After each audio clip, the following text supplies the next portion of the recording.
Well, the USC Trojans have marched out onto the field as they start a new era of football here in Southern California.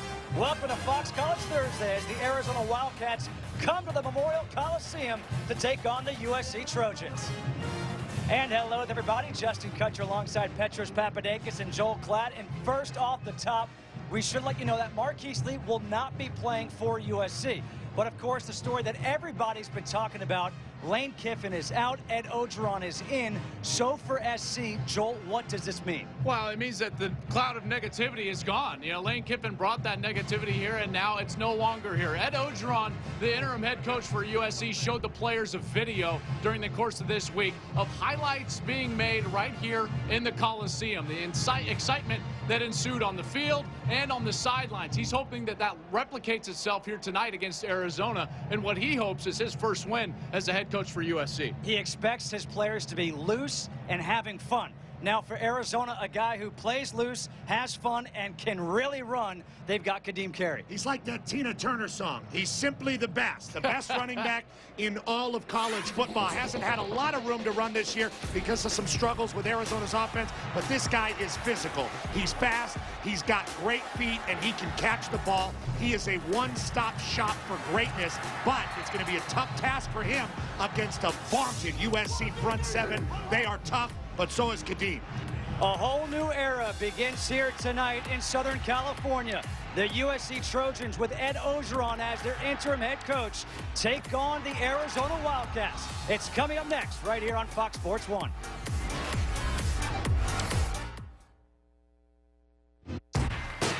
Are you settling for the same old, same old? Or are you making it the original? At Pizza Hut, we brought you the original pan pizza and our great thin and crispy and hand-tossed, which made us America's #1 choice. And now we're helping you put your spin on it and create your own original with a $10 any pizza deal. Any pizza, any size, any toppings, delivery, dine-in, or carry out. Just ask for or use promo code 10ANY. We all have a choice. Pizza Hut. Make it great. Flying is old hat for business travelers. The act of soaring across an ocean in a 300-ton rocket doesn't raise as much as an eyebrow for these veterans of the sky. However, seeing this little beauty over international waters is enough to bring a traveler to tears. We're putting the wonder back into air travel, one innovation at a time. The new American. Fox College Football is presented by Geico. Back here at the LA Coliseum, a beautiful night here in Los Angeles as we get set for USC taking on Arizona. And Christina Pink just moments ago caught up with the interim head coach, Ed Ogeron. Thanks, Justin. After the events that transpired over the last week and a half, you had to keep your players focused on the task at hand. What do you expect from your team tonight? A lot of energy, playing physical, tough, hard-nosed football, basically having fun. We've had fun together as a new team, a new family the last couple of weeks, and I'm excited to watch them play. Well, we're excited to watch them play as well. Rich Rodriguez, the head coach of Arizona in his second year. Arizona won the toss, deferred, so USC will receive. Jake Smith will kick off. Nelson Aguilar and Kevon Seymour back deep here for the Trojans.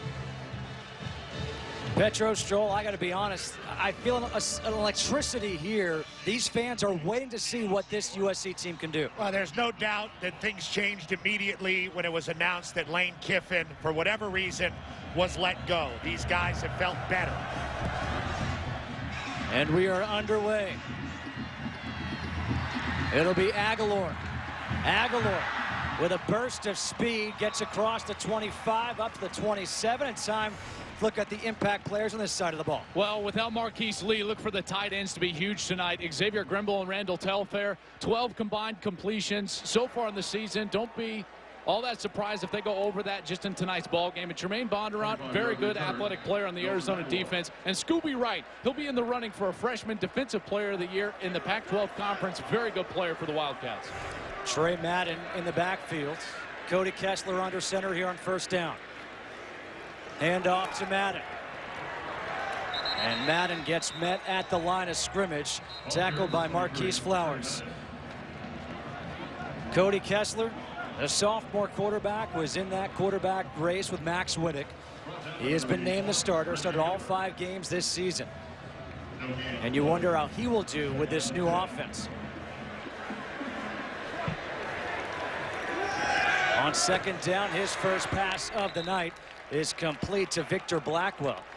And Blackwell picks up 5. We'll set up third down and 5. Huge for USC to have Victor Blackwell able to go in this game. Darius Rogers, another receiver who's right on the edge of questionable. Just like you said, Joel, I would expect a lot of double tight ends all night from USC. Marquise Lee out. By the way, that was great unison. Well, we've been together for a whole year. And no, it's October. I mean, that's what it should be, right? Third down and 5 here for USC. Kessler steps up, throws, and that pass is incomplete. It was intended for Xavier Grimble. Jordan Grandin there on the coverage. Grandin had a great read on that ball. Kessler had to step up in the pocket. Grimble was trying to run the corner at the sticks, and Grandin did a great job of breaking on that route before the throw was even in the air. Terrific anticipation from the safety. Great start by the Wildcats. Hurts USC's confidence going 3 and out. Johnny Jackson calls for the fair catch. Will make it at the 21-yard line. Petros, how about the impact players on this side of the ball? Well, we talked about the running back, Kadeem Carey, best in college football. Mickey Bacchus, the fine tackle, along with Eberle, the other tackle, very good 30th career start. Sua Cravens, he could be the freshman of the year in the Pac-12 as far as defensive players go. And Devon Kennard played a lot of positions here at USC. He's found a home at outside linebacker, having a career year. On first down, Arizona will go with their 2 primary backs, Kadeem Carey and Daniel Jenkins. B.J. Denker in the shotgun. On first down, a pass, and that pass is high. Intended for Samaje Grant. B.J. Denker coming off his worst game of the season a couple weeks ago at Washington. That's exactly what they wanted to do, just like on the first play. He did come off that bad game. They wanted to get pressure in his face. Tavai is right in there hitting him as he lets go of it down the field. On second down, it's kept by Denker up the middle, and Denker will get a few yards, tackled by Hayes Pillard. On those 2 plays, we just saw Denker's weakness and then his strength. His weakness being accurate, throwing the ball down the field, and that's what the Wildcats need. His strength, running the football with authority. He can do that. This is not his strength, though. Third and long yardage, an obvious pass situation. 3rd and 7. Denker, he's going to get set. J.R. Tavai. J.R. Tavai, a junior at AmeriCosta High School, Manhattan Beach, California, makes 2 big plays. First the pressure, now the sack. He would not be starting, but USC's all-everything outside linebacker Morgan Breslin is out, but a great start, and that's the exuberance that Coach O was talking about. Drew Riggleman now on to punt inside his own 5. Sua Cravens signals for the fair catch. He'll make it at the 37-yard line, a 44-yard punt. So both defenses forces 3 and outs. No score here in the first quarter. Arizona and USC. Second series of the game as both teams went 3 and out on their first series. Clay Helton is now the play caller for USC. Says he wants to increase the tempo, also trying to, through tempo, increase some of the excitement that these kids are having on the field. Trey Madden in the backfield on first down, play action. Kessler taking the shot down the field, and that is complete. Avalon, the end zone, touchdown.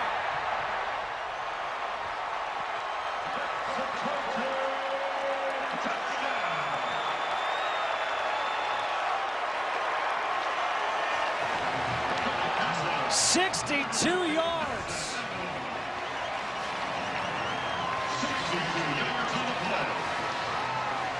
Getting the safety to bite, and then it becomes a one-on-one matchup. Corner against wide receiver, and that matchup won on the outside by Aguilar. Jonathan McKnight unable to keep up, and a beautiful ball thrown from Cody Kessler right on the hands. Andre Hidari for the extra point. So they ran 3 plays their first drive. They run 1 play their second drive, and they get 7 points. A 62-yard touchdown pass from Kessler to Aguilar, 7-0 SC. Hello. I'm getting married. To that young lady who's half your age? Baby, she's almost 32. I have a hemorrhoid that's almost 32. 7-0 USC leading thanks to a 62-yard touchdown pass from Cody Kessler to Nelson Aguilar. Marquise Lee, he's not playing. He's a cheerleader, and he could cheer for that one. Andre Hadari will kick off now for the Trojans with Nate Phillips and Johnny Jackson back deep for Arizona. A high, short kick. Jackson taking it at the 9. And Jackson gets across the 20 up to the 23-yard line. Let's go back to that touchdown. Key to the play is the left guard, number 75, Max Turek, an emerging star. He's going to pull around in the play-action motion. Now, not only does that bring the safety up, but watch him stop and take on Scooby Wright, the big star freshman for Arizona. His ability to turn his hip, stop, and make that block was what freed up Kessler to make such a beautiful throw to Aguilar. And they have the exuberance on the sideline that Ed wanted. That's exactly what he wanted to bring, especially early in this game. Get the crowd involved, get the sideline involved, and get this very athletic and talented defense excited to go out there and play with a lead.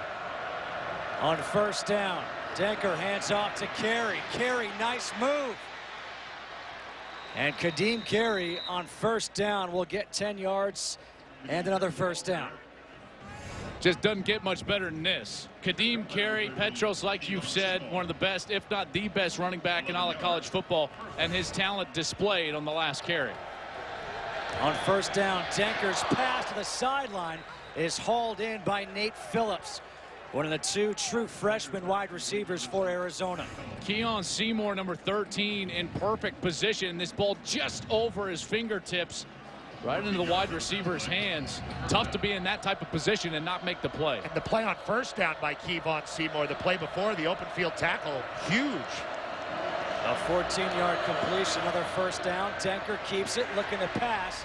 He does, a low throw. That was intended for Johnny Jackson.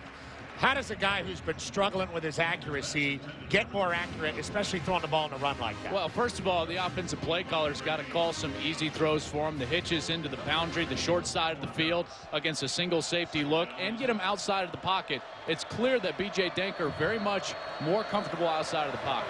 On second down, it's Carey again up the middle, and Carey up to the 46, gets 6. J.R. Tavai with his second tackle of the night. Another nice tackle by Tavai. You see the rushing comparison. Both teams that really want to run the ball, but Carey needs a little more space. He can't be carrying guys like that. 3rd and 4 here for the Wildcats.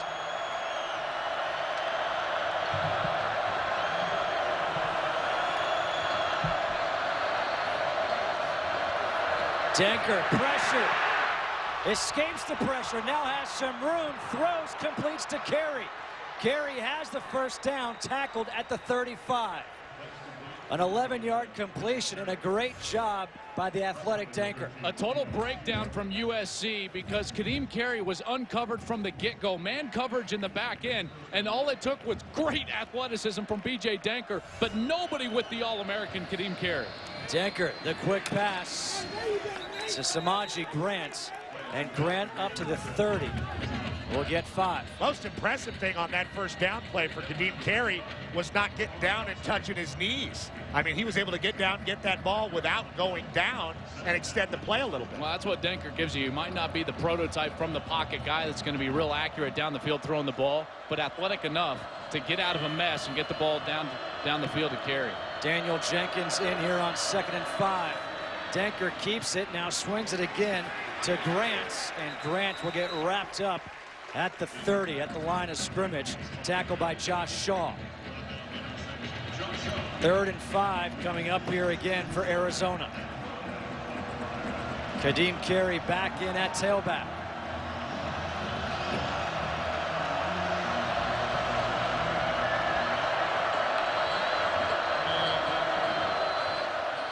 Denker looks back to the sideline. Here comes the pressure. Looks like from Lamar Dawson, top of your screen, number 55.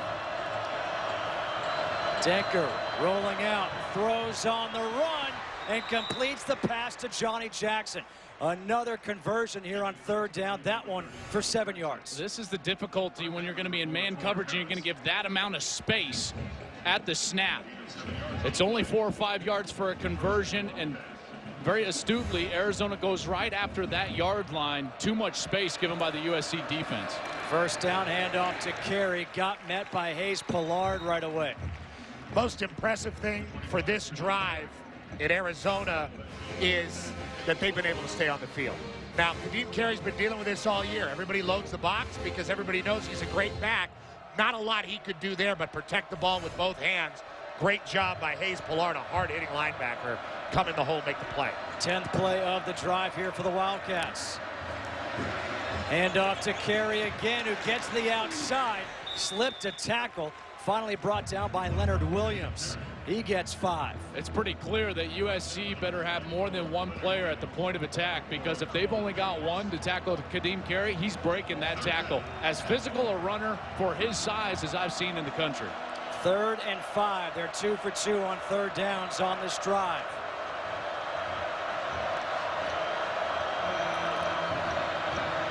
Denker fakes and gets chipped up and sacked. Devon Kennard. A loss of 4 on the play.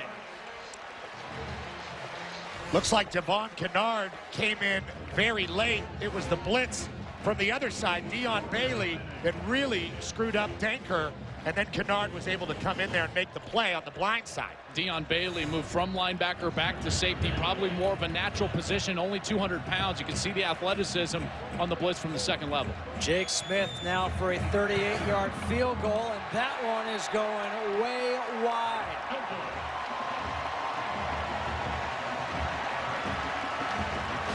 The defense gave up some yards, but no points for USC. A miss from 38. It's 7-0 Trojans. Back here at the Coliseum, 7-0 USC leading Arizona. Arizona went on an 11-play drive that went 56 yards in 4 minutes and 34 seconds, but no points to show for it. So USC has the ball from their 22. On first down, the handoff to Madden. And Madden with a good run, second effort, and he will get 11 yards to get the first down. Jake Fisher, who is questionable for this game, gets the tackle. How about Jaleel Pinner, your fullback? He's going to come down, chop down the end. This is a quality block right there. Outside shoulder free, making sure that he gets that chop down. Pinner blocked for Madden in Pee Wee and high school, so they know how to do it. Handoff again for Madden. And Madden up the middle, gets to the 36, picks up 4. Jake Fisher with his second tackle. Such a rarity in today's game to find that true fullback. 5'11", 240 pounds, Jaleel Pinner, quality player. Well, look at his head. I mean, no it's neck. big. That's how you know that you got a true fullback. No neck. That guy. Natron Means. That's right. Well, he was a tailback, though. See, this guy can't care about carrying the ball. And trust me, Pinner and the other running back, who's a fullback for USC, Soma Vanuku, doesn't care about carrying the ball or catching it either. Blocking all day. Oh, now he's out as a Pinner wide splits receiver. out. I love it. Kessler, quick pass, comes near side to Aguilar. And Aguilar will have another first down up to the 43-yard line. Aguilar's a guy who has an elite burst, but has not come close to filling the shoes of Robert Woods. Tonight he's filling the shoes of Marquise Lee, doing a great job. And this is something we talked about with Coach Ogeron. Having Marquise Lee out really does enable USC to find some other playmakers. Yeah, find an identity with a couple of tight ends that they think are really good players, both in the ball game right now. Maybe get downhill with the run game as well. On first down, it's Madden again, trying to get to the outside, lowers the shoulder, flag comes flying in as he's marked down at the 50 by Shaquille Richardson. But let's see what this flag is for, the first flag of the night. The referee is Land Clark. Holding. Offense, number 88. 10-yard penalty. Replay, first down. Not going to be. Here's the tight end. You're going to get that block from Jalen Cope Fitzpatrick. The hold on the edge. You can see why it was so open for USC there into the short side of the field. That's a tough stretch play, especially for a tight end. To seal that edge into the boundary or the short side of the field like that almost always gets you for a hole. 1st and 20 now. Kessler rolling out to his right, throws, and that is complete to Jalen Cope Fitzpatrick. A 5-yard completion, 2nd down and 15. The pressure applied by the freshman Scooby Wright. So Fitzpatrick gets the holding penalty, rewarded with a catch, and it looks like he did a great job controlling his body. Pretty nice ball by Cody Kessler. Good pressure again by Arizona's Scooby Wright. This Sam linebacker, who is really electric as just a freshman all over the football field. It'll be officially 2nd down and 16 here for USC.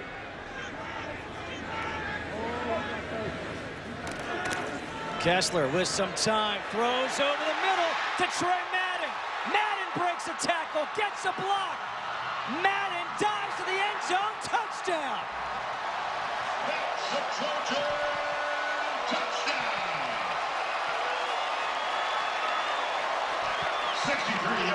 A 63-yard touchdown pass, this time from Kessler to Madden. You're seeing the exuberance and the fun that has been missing from USC football for a while. Look how much these guys are enjoying out there playing together, Joel. And Jake Fisher, number 33, questionable coming into this game with an ankle and shoulder injury. He's the heart and soul of the Arizona defense at Mike linebacker, but lets Madden run right by him down the middle of the field. A mistake there from the Wildcats. Hadari's extra point is good. The first touchdown was 62, so how do you better that? How about one from 63? It's 14-0 USC.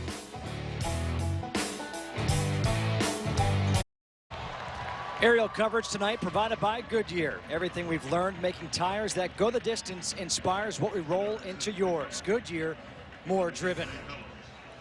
5 plays, 78 yards, a 63-yard touchdown pass from Cody Kessler to his running back, Trey Madden. Both touchdowns over 60 yards. Andre Hadari kicking off with Nate Phillips and Johnny Jackson back deep. Jackson from a couple yards deep in his own end zone.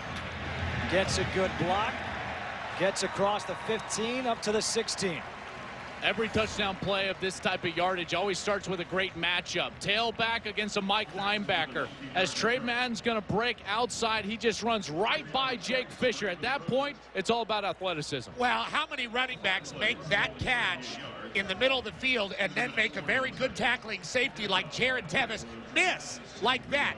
Not a lot of guys. I'll tell you what, though, Trey Madden's grandpa, Lawrence McCutcheon, made his living in the 70s as a pro running and catching for the LA Rams. But down the field, making a play like that, big time by Trey Madden, a former linebacker. Let's see how Arizona responds. Down 14-0 now. Play clock. On first down, it's kept by Denker. Denker gets a block, and he'll run out of bounds. The block by Terrence Miller as Denker gets 7 on first down. Yeah, he also confused Lamar Dawson. Lamar Dawson, a junior, very good linebacker, playing the outside linebacker position tonight. But that fake zone read sucked him all the way down inside, allowed Denker to get outside. Carey, able to avoid the tackle in the backfield, will pick up a yard. Leonard Williams with the tackle. Another third down headed the Wildcats offense way, and they need a little dose of what USC's had going in the first quarter. A big play, because grinding it out against this front seven, not easy. Well, but they got to keep their defense on the sideline, though. They could use about 3 or 4 first downs here. Empty backfield on 3rd and 2. Denker over the middle, that's incomplete. Defended by Josh Shaw. Kadeem Carey, the intended receiver. Trying to get him the ball in space, locked up man-to-man, and just a sensational break on the ball and an inaccurate throw from Denker. But to his side, it looked like Kadeem Carey stopped a little bit on that route, started to pause. As a quarterback, you're always expecting your wide receiver to run through man coverage. Drew Riggleman on to punt. Sua Cravens will make the catch and step out of bounds. A 38-yard punt by Riggleman. so far for Arizona. 2 3-and-outs, a missed field goal. For USC, a 62-yard touchdown pass and a 63-yard touchdown pass. 14-0 Trojans. Time now for the Nissan Heisman Watch. Guys, we've been talking about this now for a few weeks, and really not many changes, if any. Well, we got a new face, and I think it's time to take this kid for real. Jameis Winston is just a sensational football player. A lot of hype coming into this, his redshirt freshman season, and he's lived up to it. Johnny Football, the incumbent. Look at him. Embrace him. He's going to win it again. Watch out, Archie. Silas Red in at tailback. He gets the handoff, gets spun around up at the 40-yard line to pick up 3. I don't want to see another. I don't want to see it back-to-back. I do, if the guy keeps playing magically like that. But to me, he hasn't been the most dynamic player in college football this year. It's probably been Mariota, probably followed up by Jameis Winston. And then if you're just looking for the steady guy with ice water in his veins, it's Aaron Murray. Johnny Football continues to make highlight plays week in and week out. He's lost a game. He's going to be voted as the winner again. He's lost a game. I'm aware. He lost games last year. And well, normally that takes you out of the running. 2nd and 7, play action. Kessler towards the sideline, completes the pass to Victor Blackwell. An 18-yard completion. This is Victor Blackwell's 3rd year stuck behind Marquise Lee, and watch him push on Jonathan McKnight. Make a nice turn. So much room out there, Joel. A good route, but it didn't have to be because of all the space he was given by McKnight. Trey Madden back in at tailback. He gets the handoff. Good second effort. Pushed himself across the 40 to pick up 3. Scooby Wright with a tackle. You can tell that those 2 touchdown passes have shocked the defensive secondary for Arizona because of that space that they're given. An unproven guy like a redshirt sophomore Victor Blackwell, who's put nothing on tape, and yet he's getting 10 yards of cushion. 2nd down and 7 here for the Trojans, marching down again. Kessler over the middle, it's deflected. Dive! And it's incomplete. Xavier Grimble off the deflection, almost made a fantastic catch. USC's so excited, even the mistakes they make almost become big plays. I mean, these guys really are playing free, and that's just the athleticism of a USC tight end who's going to play in the NFL in Xavier Grimble. That ball was intended for Randall Tailfair. And Grimble comes up a little bit sluggish after that play, heads off to the sideline. But Randall Tailfair, only 2 catches coming into tonight's ball game. He's a guy that they expected a lot out of and really wanted to feature tonight. 3rd and 7. Kessler over the middle. The pass is hauled in. What a catch by Victor Blackwell. Jonathan McKnight all over him on the coverage. And now they're going to say it's an incomplete pass. Well, here's Blackwell. He's coming across the field. Not a lot of help for McKnight, who tries to go up underneath him. And that is an incomplete pass. That's a right call by the officials. But what we're seeing right here, Joel, is kind of the maturation of all these other skill guys that USC have that are now being asked to make plays. They're going to go ahead and review it. Pretty clear. Blackwell went up with his right hand and essentially just batted this one to the ground. It hits the ground pretty clear. Tough to see it on that angle. There's the attempt at the one-handed grab. Ball's hitting the ground right at his chest, essentially. You have to just trust me right now. This is not as close as those 2 looks will give you. Here's the look that'll give it to you. Ball on the ground, very clear. After further review, the ruling on the field is confirmed. Incomplete.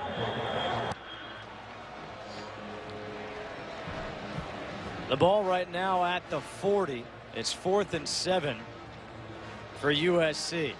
Now, this is where Pete Carroll would have gone for it when he was a USC head coach. Rich Rod knows it, and he knows Eddie O is trying to coach like Pete Carroll to a certain degree, but they come out with a punt. You know, with the defense as athletic and dominant as USC, I wouldn't be surprised to see a fake punt here either. Chris Alvarado on to punt. Johnny Jackson is back deep. And we're both wrong. A good high punt. This one will be down as it takes a roll inside the 5. Down at the 3.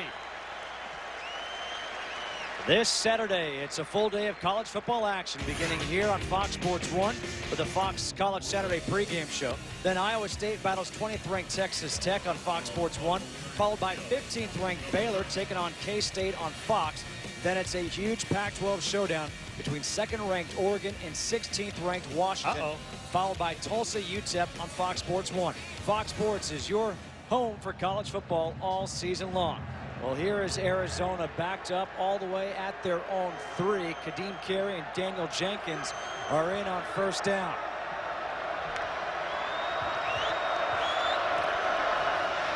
On first down, the handoff is to Kadeem Carey, and Carey picks up 8 yards, and that's a good run on first down where they were. Man, is he fast and strong, and when he gets to you, you have to tackle him all the way to the ground. It's Carey again with the carry. This time he's going to get wrapped up. Picks up a yard. The Wildcats have been in 3rd and manageable for most of the first quarter. 3rd and 1. It's Carey again, almost running into his own man. Forward progress. It looks like he has the first down. J.R. Tavai with the tackle. That's a hard 10 yards to get there, Joel. It is pretty clear that if Arizona is going to move the ball, it's going to be on the back of Kadeem Carey right now. B.J. Denker is just not settled down, throwing the football down the field. And Kadeem Carey, last year's leader in the NCAA when it comes to rushing the football, already 8 for 35 yards in this ball game. He's going to be asked to carry the mail. I wouldn't be surprised if he goes over 30 carries tonight. He had a career-high 30 against Washington a couple of weeks ago. Now a fumble, and Denker's able to recover it. How fortunate a bounce for Arizona. That ball hits the turf, and Denker able to go right down on it with USC defenders all over. Well, when you run a zone read look and you have kind of a mesh or an exchange between the quarterback and running back, it's always a little iffy, and that time the ball squirts out. 2nd down and 15 now for Arizona.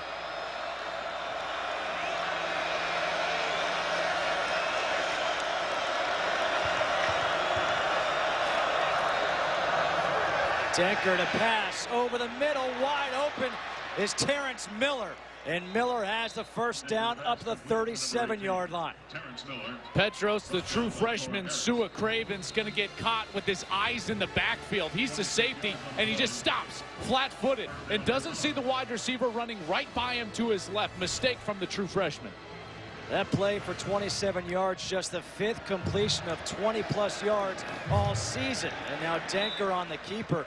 Dives back to the line of scrimmage. George Uko with the tackle. Now, if you're a Wildcat football fan, you say, got one of the best running backs in the country. Why can't we play action people like that all the time? Well, that is the end of this first quarter. USC leading Arizona 14-0. One quick strike, 62 yards. Another one, 63. 14-0 USC. Fox College Football will continue after these messages. 14-0 USC leading Arizona as we start the second quarter. Justin Kutcher alongside Joel Klatt, Petros Papadakis, and Christina Pink on the sidelines. 2nd down and 10 here for the Wildcats.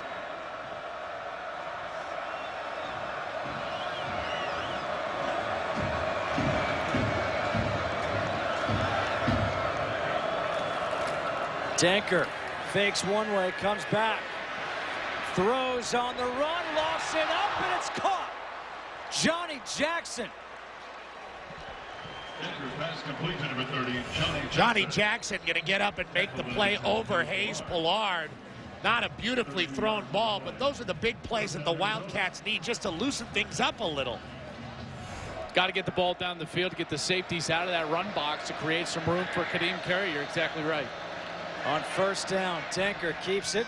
Little dump pass to Jackson, and Jackson down the sideline. Will get tackled at the 17-yard line. That's a 14-yard completion. So think about what we've seen here. 27, 32, now 14 yards in the air. Well, and it was all started because they were committed to the run game early in the series. All those runs to Kadeem Carey, now everything has been play action since then. And here's Carey breaking a tackle, and Carey has the first down up to the 6. An 11-yard run by Kadeem Carey. and he just stepped through a front seven where most of these guys are going to be playing in the NFL. He has power and speed, and if you take him down, you'd better make sure that he's all the way down. First and goal from the 6, empty backfield here for Arizona. Denker, quarterback keeper, and he's not going anywhere. Couldn't find a hole. Got tackled by J.R. Tavai for a loss of 2. Tavai normally listed as a backup on the depth chart, but Morgan Breslin out, a senior from Walnut Creek. Tavai in and already making his presence felt during the course of this game in the backfield. USC comes in the top 15 in the country as far as tackles for loss per game. Tackles in the backfield at over 8. 11th play of the drive. Denker keeps it, cuts it back, and he gets up to the 5, which will set up 3rd and goal from the 5. Tackled again by Tavai. That's his 6th tackle already. This is what's so tough, is that all these fast, athletic USC defenders are now bunched in because of space once the ball gets to the 5-yard line. Very tough to create it with that misdirection of the zone read. 3rd and goal. It's Carey and Jenkins in the backfield.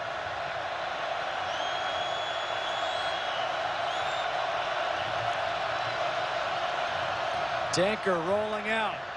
Throws to the end zone, incomplete. Was looking for Nate Phillips, torn Harris on the coverage. Very good drive by the Wildcats. Getting Denker on the move. He has his man. Puts it up, tries to throw a catchable ball, and frankly, Phillips should have come down with it. Yeah. Well, that ball's got to be put on his frame as well. Probably both things need to happen, right? A more accurate throw, and Rich Rod knows it. Denker needs to throw a more accurate ball. And anytime you're rolling out and the nose never comes down, the nose of the ball never came down during the course of the pass, it means that you just slinged it out there. Never got on top of it, followed through, or got your front shoulder to the throw spot. Jake Smith now from 22 yards out. And a delay of game will be called here against Arizona. You know, I think that's the best you can ask for from Denker at this point. Delay game. Offense. 5-yard penalty. Still 4th down. This guy's trying to do everything for you. He's running to the ball. He's making cuts. He's getting hit hard. He puts it up out there, and it's catchable. You've got to make that play for this offense's confidence. Yeah, I don't ever want to make that exemption for a quarterback. If you're on the field, you've got the ball inside the 10-yard line, you got to be able to put the ball in the frame. Smith now from 27 from a better angle. And Smith is able to hit this one just barely. So an 86-yard drive results in just 3 points for Arizona. USC leading 14-3.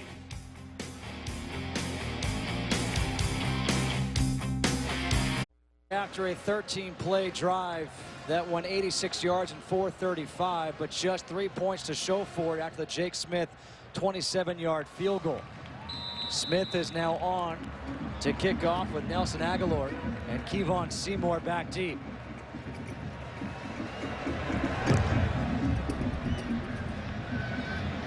Seymour from the 2. And Seymour kind of tripped as he got up to the 22-yard line. And let's check in with Christina Pink. Well, Justin, you guys have talked about how important the tight ends were going to be to this USC game plan tonight. Well, Xavier Grimble has just went back to the USC locker room. He suffered a shoulder sprain after diving for a pass. The trainers looked at it on the sideline, put some pressure on it. He was feeling some discomfort, took the pads off, and headed back to the locker room. He is questionable to return. They're not saying officially whether he'll come back to the game or not. Holding. Receiving team number 53. A 10-yard penalty. 1st down, USC. Trojans going to start backed up because of the penalty, but what a huge loss if Grimble is not able to return for USC. They're already down at wide receivers. That will leave Randall Telfer and the young Jalen Cope Fitzpatrick, an inexperienced tight end, to carry the load where they're already very thin on the perimeter. Bringing an extra tackle, I guess. Good numbers for Kessler. Silas Red in at tailback, gets the handoff, and he can't break that initial tackle. Will get just one. Scooby Wright, the true freshman, makes his 2nd tackle of the game. Scooby Wright has a great nose for the football. Every time you watch film and you watch this guy scrape across linebackers. He's not a big guy, even though he's playing at the linebacker spot. He's only 230 pounds, 6'1", true freshman, but he's always at the point of attack, and he's a terrific tackler. And he's also got a great name. If you like old school cartoons, which I do. I do. 2nd and 9. Kessler pressured from behind, gets rid of it, and the low throw intended for Randall Telfer. The pressure applied by Tremaine Bondurant. Just took too long to develop, trying to get a big play action with only 3 guys into the route. Big full protection, but right there Silas Redd just completely missing that block on the left side, the senior transfer from Penn State. Silas comes into this ball game after Trey Madden had run so effectively and caught the ball out of the backfield so effectively. And Silas Redd, no yards on first down on his first carry. And then he gives up a pressure on Cody Kessler. Not a good series here for the senior. He's just getting acclimated. Missed his first 5 games with a knee injury. Play clock down to 1. They just get it off. Kessler with some time steps up, throws, and completes to Aguilar. Aguilar with a stiff arm gets run out around midfield, and a flag comes in late. Jonathan McKnight with the tackle, and let's see they tack on 15 more, a 40-yard completion. Flag on the play.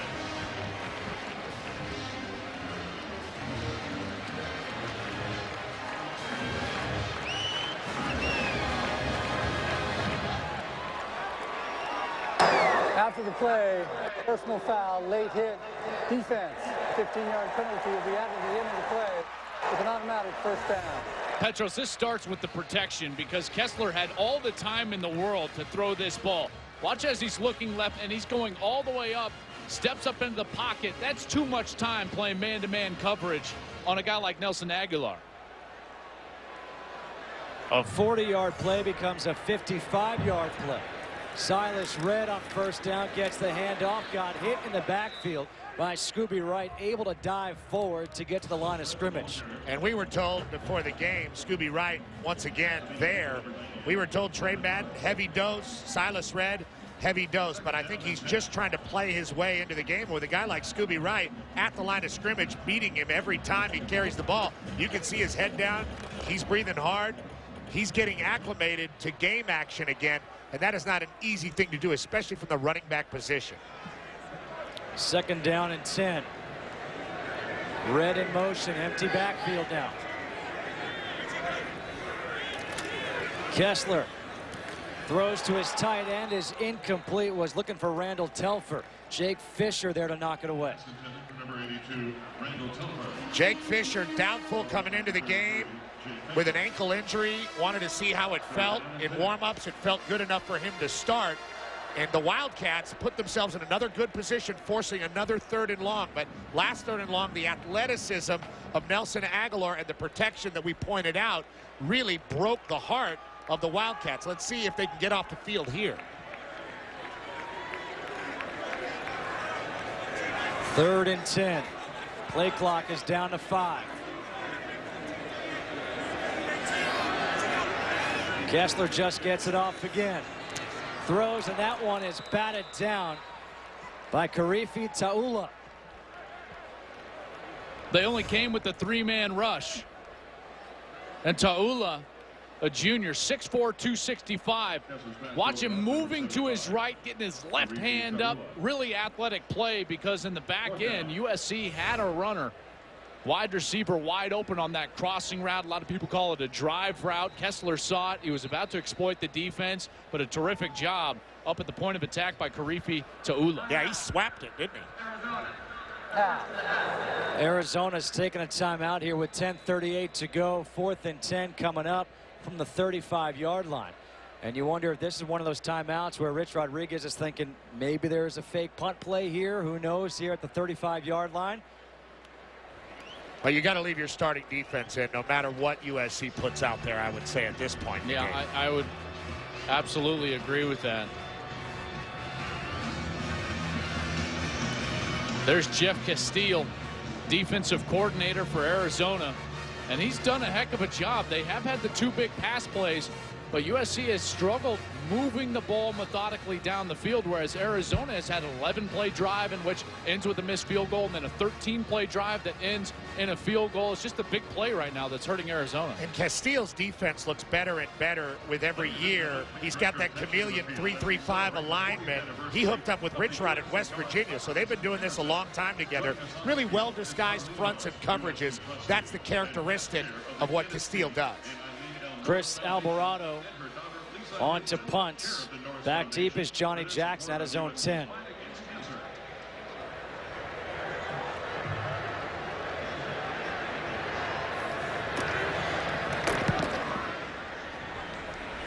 Another good punt, and this one will be downed around the 5-yard line again. Peter McBride was down there. It'll be marked down at the 8. Arizona coming back out onto the field. Can they get one into the end zone, trailing 14-3?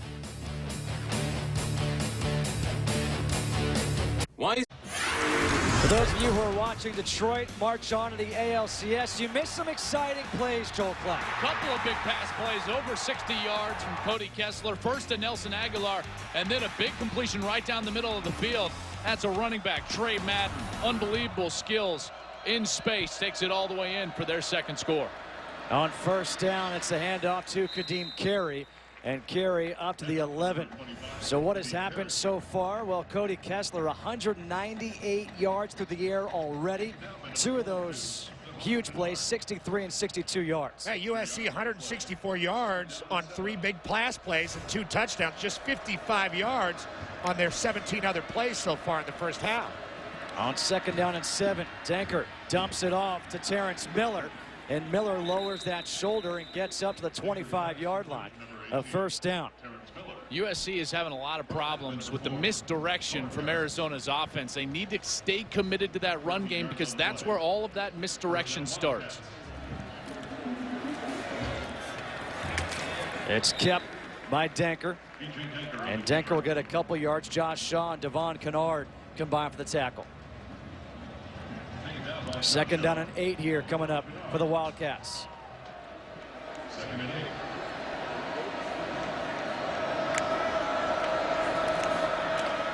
Play action. Denker over the middle, lofts it up, and that's incomplete.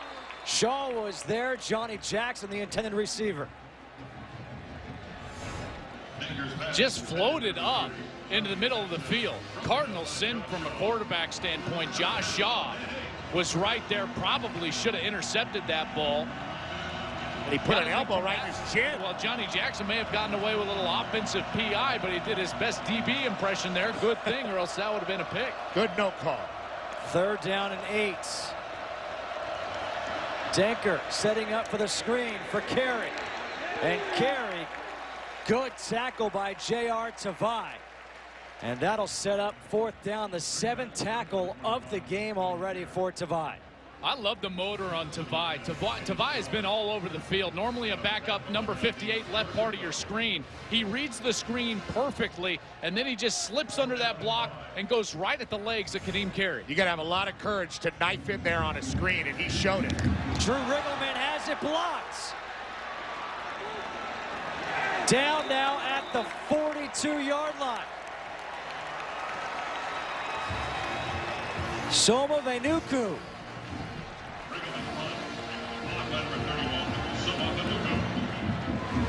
We thought they would play with some emotion. They're playing free and loose. A block punt. And USC has the ball with great starting field position.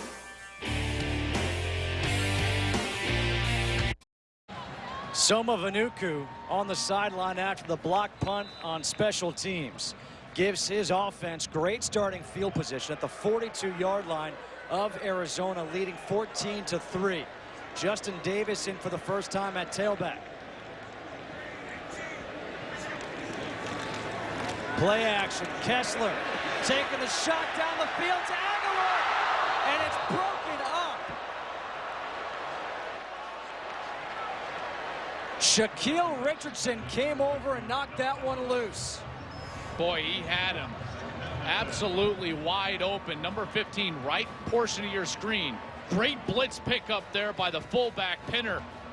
And Aguilar wide open in the middle of the field. That ball has got to be put up towards his frame. Probably wishes he could have gotten there, down there and gone down to the ground with it rather than trying to run into the end zone with a fingertip catch. Trojans not scared to pull the trigger and throw it downfield. We did not see a lot of that under Lane Kiffin this season.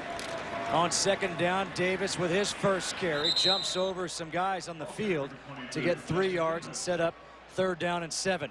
There's Justin Davis, only 17 years old. Banged up a little bit, but out there, was questionable for this game. 5 touchdowns already. We're talking about lightning speed on this kid with shake. Sets up tacklers very well, has very good vision. You're going to hear a lot about him in the future running the ball at Southern California. Averaging 7.4 yards per carry. He goes out. Trey Madden comes back in on 3rd and 7. Can Arizona's defense come up with a big stop? Kessler with plenty of time to Aguilar again. This time he hangs on. A 3rd down conversion as Jordan Grandin is there to push him out.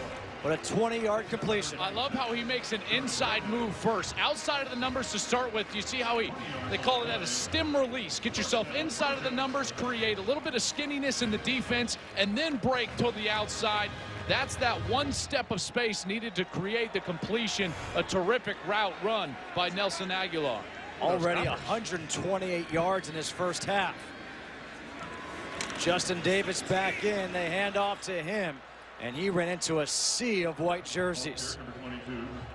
Reggie Gilbert, the first to make contact, a loss of 3.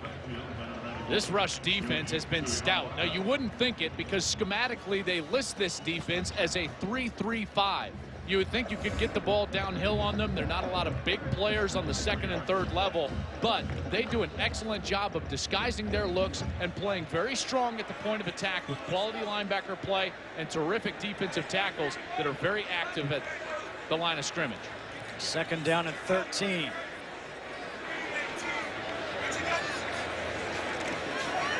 Kessler getting hit as he throws to Aguilar, and that's incomplete. Jonathan McKnight there on the coverage, but a flag is down in the backfield. The pressure applied by Scooby Wright. I think they're going to get him for roughing. I just hope that this isn't a targeting. Personal foul, roughing the passer. Defense number 31. That penalty will be enforced half the distance to the goal with an automatic 1st down. Here he comes from his left linebacker position, totally blown. Pass protection by the offensive line of USC. Rich Rodriguez not happy. Kevin a little Graff. bit late, a little bit of the crown of the helmet into the shoulder. It was Kevin Graff, 77, the right tackle, who took the outside man and not right the inside man. Justin Davis on 1st down. Davis dives. Touchdown. Touchdown.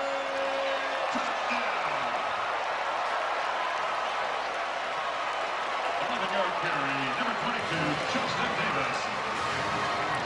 11-yard touchdown run by Davis, his 6th of the year, and he's hobbling. Well, he's had an ankle. You see him. He sees the zone. He tries to leave his feet and is able to do so. Just a pretty fast kid on the edge, and Coach O enjoys it. Andre Hadari on for the extra point. 21-3. These fans here at the Coliseum are loving what they're seeing from our new USC Trojan team, leading by 18. Coverage provided by Goodyear. Everything we've learned making tires that go the distance inspires what we roll into yours. Goodyear, more driven. A clear night here in LA as USC leads 21-3 over Arizona. 6:40 to go here in this first half. Andre Hadari to kick off. Nate Phillips, Samaji Grant are back deep. And Grant in the end zone will take a knee. So Arizona will now start at the 25-yard line. And guys, an impressive performance here in the first half by USC. It was really all the big plays, though. Like Petros, you alluded to it with the stats there. I thought Arizona's defense actually did a pretty remarkable job, but you look up at the end of the second quarter, and near the end of the second quarter, average yards per play, 10 yards for Southern California. Those stats brought to you by Chevy Stat Comparison. Kadeem Carey in the backfield. On first down, the pass is complete to Samaji Grant. A 7-yard completion, second down and 3. We've seen a couple of sustained drives by Arizona, but just 3 points to show for it. A missed field goal from 38 and one made from 27. Carey gets the handoff, and he'll pick up a yard, spun around by Leonard Williams and Hayes Pillard. Arizona's in a similar situation that they have been in the entire first half, which is got to stay on the field. It's third and short. Find a way to stay out there and hope that Denker can get more comfortable throwing the football to these receivers as they develop. Well, it's a must that they stay in these situations 3rd and 2, because then the play action pass is still viable and the defense still has to defend it and honor it. 3rd and 2. It is a play action. On the slant, the pass is complete. A flag is thrown. Garrick Wharton on the catch for 7 yards for the first down, but let's see what this flag is for. Holding. Offense, number 56. A 10-yard penalty. 3rd down. That's Steven Garola who gets called for the holding, and that's a big penalty against Arizona as they had just converted. Junior college transfer, but now it's a 3rd and long situation, and so that play action fake is no longer viable, and that's really what B.J. Denker needs to be successful throwing the ball down the field. 3rd and 2. Denker looks back to the line. Excuse me, 3rd and 12.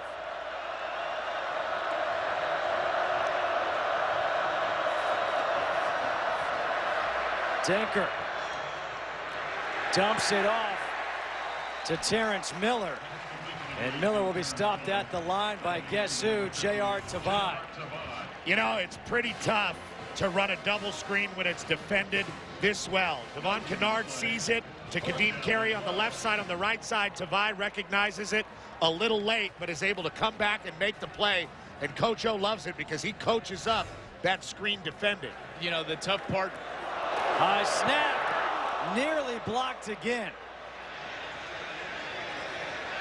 And this will be down to around the 43-yard line. So again, good starting field position for USC. This week, start your weekend off with the College Football Saturday pregame show right here on Fox Sports 1 to hear from Texas coach Mack Brown about his tumultuous season and future with the Longhorns. And also Oregon quarterback Marcus Mariota discusses his Heisman hopes in the Ducks showdown against the Huskies. It all begins this Saturday at 10 a.m. Eastern only on Fox Sports 1. Hey, we got Joel and we got Petros there. And we don't even have to catch a flight tomorrow.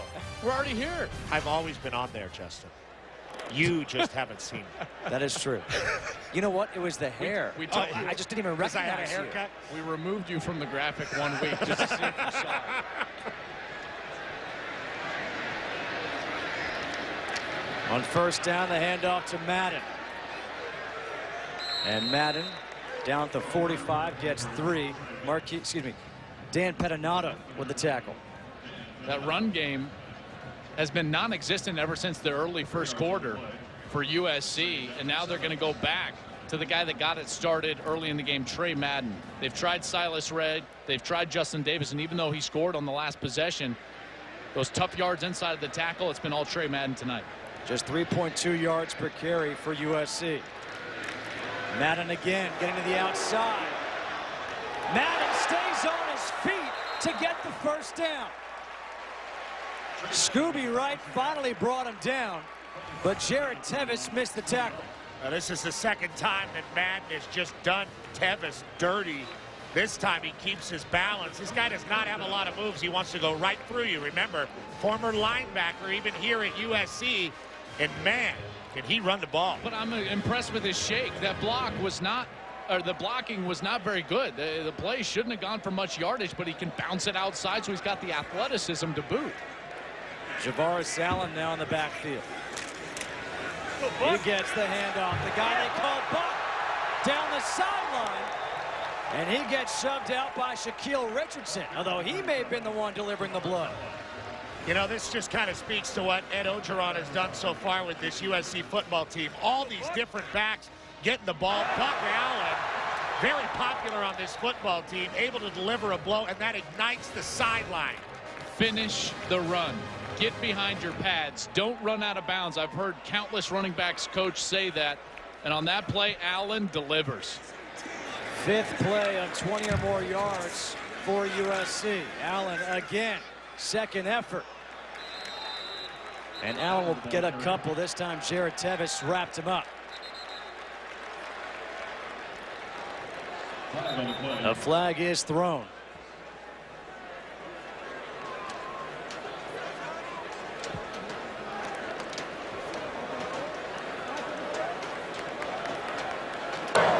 After the play, personal foul, unnecessary roughness, defense number 5. Half the distance to the goal, automatic first down.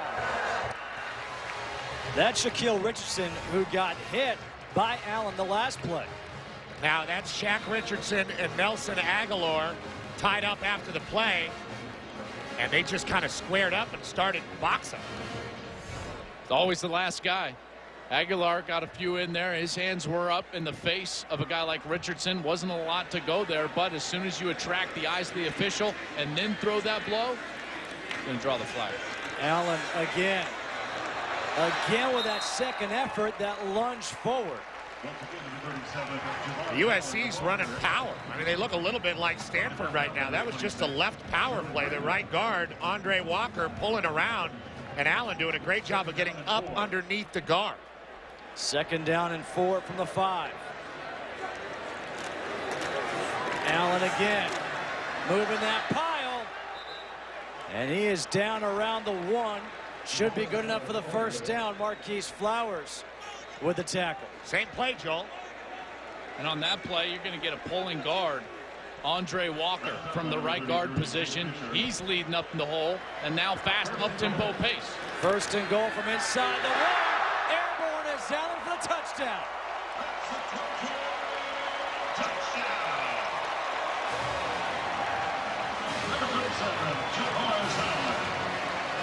Get a popular player on the team who hasn't had a lot of carries.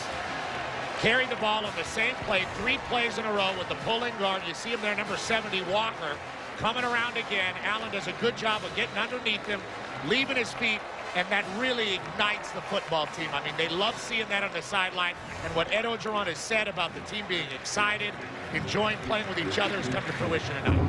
Adari's extra point hits the upright and goes in. Everything is going USC's way here tonight. A 7-play drive. All 7 plays were runs.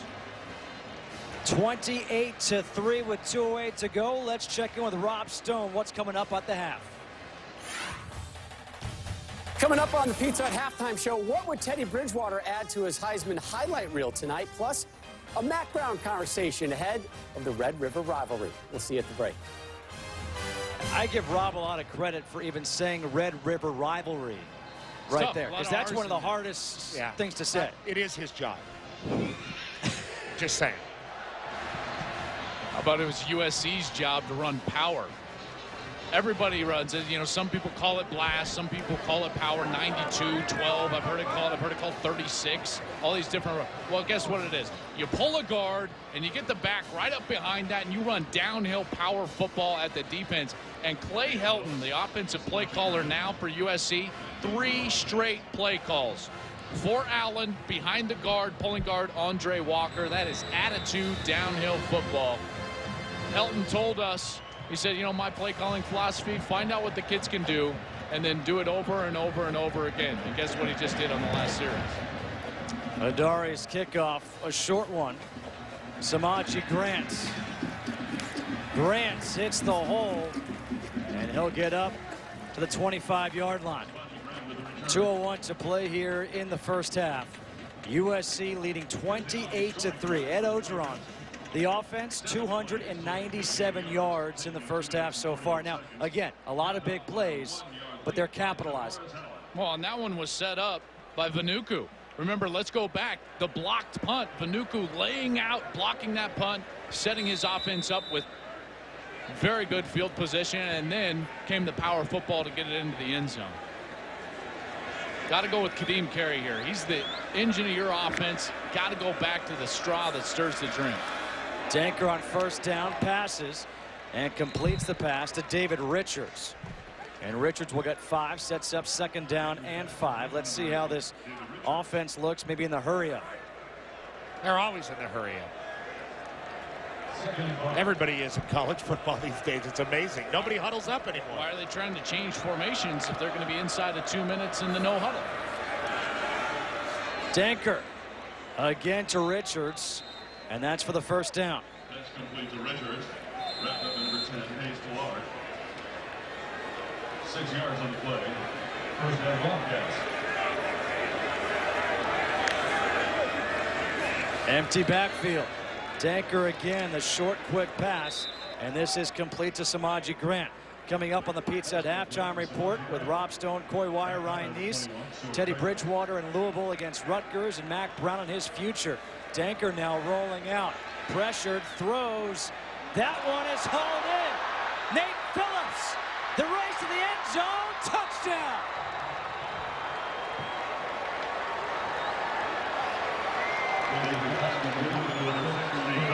Touchdown. 57 yards from Danker to Phillips. I haven't seen so many jump passes in my life. This must have been what Bobby Lane looked like in the 50s. Have you seen so many jump passes before, Joel? No, a lofted ball down the rail, and you can tell it took Dion Bailey by surprise as well. Jake Smith for the extra point. And it's a 28-10 ball game. Here's the look. It's from the slot, and it's just man-to-man coverage with the nickelback Dion Bailey. Dion Bailey, a heck of a defender, and he's right on him. You can tell, and then he just wants to jump too soon. Nobody throws that with that much loft. It's like a Larry Bird three-pointer with arc. Yeah, there's been a lot of lollipops by Danker. This one worked out. And a huge shot in the arm for Arizona. They needed a big play. They've been able to grind it out a little bit, but USC's just a little too stout in their front seven for Arizona not to be able to loosen them up with big plays. Now that they've been able to, maybe in the second half, there's a little bit more room for Kadeem Carey to run the football. That 57-yard touchdown pass, the longest pass play of the season for the Wildcats. 56 seconds to go. And we'll see what USC can do. Jake Smith to kick off. Aguilar and Seymour back deep. Didn't take very long to go 75 yards. A short kick. This is a live ball, and that is covered up at the 23-yard line by Kevon Seymour.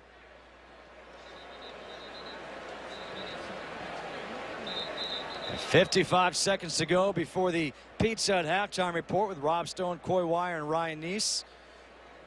Teddy Bridgewater. He's a Heisman candidate. He was playing earlier tonight against Rutgers. We'll also hear about Mac Brown and his situation at Texas. USC from the 23. 55 seconds to go and 3 timeouts remaining. Silas Redd in the backfield. Redd, spin move, gets across the 25 up to the 26, picks up 3. The clock will continue to run. I think Coach Orgeron is just going to be happy going into the tunnel, up 28-10 right now. Might as well get Silas Redd, who's back from those injuries, first game now of the season, seeing his first action, trying to get him going now before the half, get him a couple of carries. Well, USC's done a pretty good job of balancing the running back situation. The only back we haven't seen is the other exciting true freshman, Ty Isaac. But we have seen Justin Davis, the freshman, with the ankle problem. I'm not sure we'll see him again.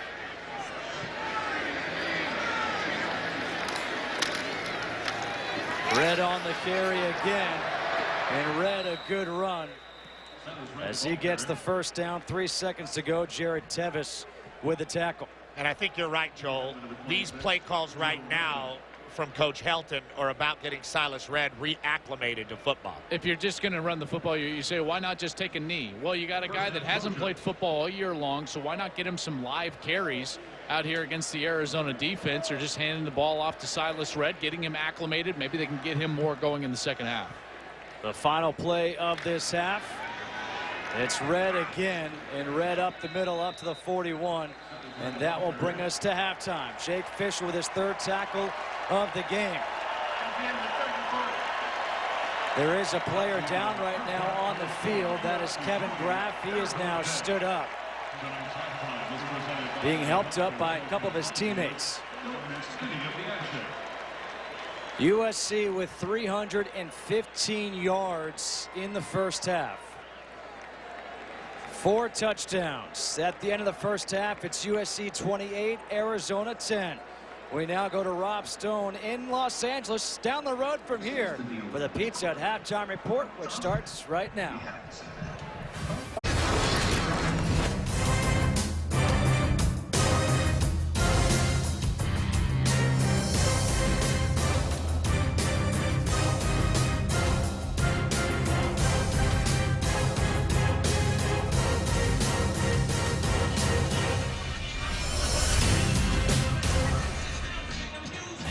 Fox College Football is presented by Geico. Back here at the Coliseum in Los Angeles as we get set to start the third quarter. USC leading Arizona 28-10. Justin Kutcher alongside Petros Papadakis and Joel Klatt. And guys, we came in talking about what difference Ed Orgeron would make with this USC team. He has made a difference as they put up 315 yards of offense in that first half. And it was about the exuberance, the party on the sideline, the joy of being a USC football player. They recaptured it. Some big plays early, but then they started to grind it out with the running game. Trey Madden, really physical. The freshman, Justin Davis, Buck Allen getting involved. Everybody having success behind that offensive line, and that is something that can really help a football team. When you look around and you see your teammates having success and they're smiling, it's a different feel at USC. Okay, a guy who may not be smiling as much as normal, Kadeem Carey, he's on pace for 100 yards, but they've kept him under control. You know, they've done a pretty good job of that, USC has, and they've been tough yards for Kadeem Carey, but Arizona needs to stay committed to this run game, because even though it hasn't hit the home run yet, they have got to do this, because that's the only way B.J. Denker is successful throwing the ball down the field. Returning the kick up to the 18-yard line. And that's where Arizona will take over with the football. Trailing 28-10, Kadeem Carey, 11 carries, 50 yards in that first half. He has a string of 7 consecutive 100-yard games. And the stats from the first half. Arizona was able to move the ball, but they were not able to capitalize. One time they got a field goal, one time a missed field goal.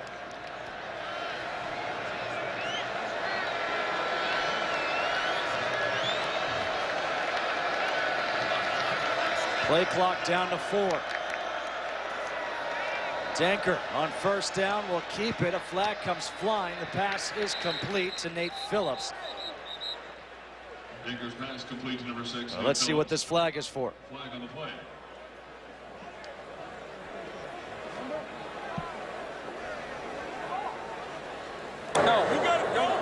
Offside. Defense. 5-yard penalty. Still first down. All right, so a free down there. Let's check in with Christina Pink. Thanks, Justin. Well, I don't think anything could have wiped the smile off Ed Orgeron's face at halftime. He said he was very happy with the play of Cody Klesser and the consistency and balance they had in the running game. When I talked to Rich Rodriguez, he said for Kadeem Carey, they've got to have some better blocking up front, and they also have to control tempo and convert on third down. All right, here on 1st and 5, it's kept by Denker, pointing, and he's going to throw this one away. The pressure applied by Devon Kennard. So 2nd down and 5 coming up here for the Wildcats.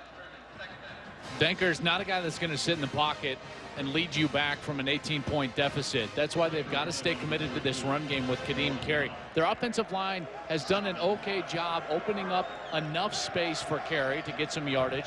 but they must stay in 2nd and short and 3rd and short situations. 2nd down and 5. Carey up the middle. Kadeem Carey with that second effort, and he will have enough for the 1st down. So here we are up in the booth, life of luxury, right? How about Christine on the sideline? But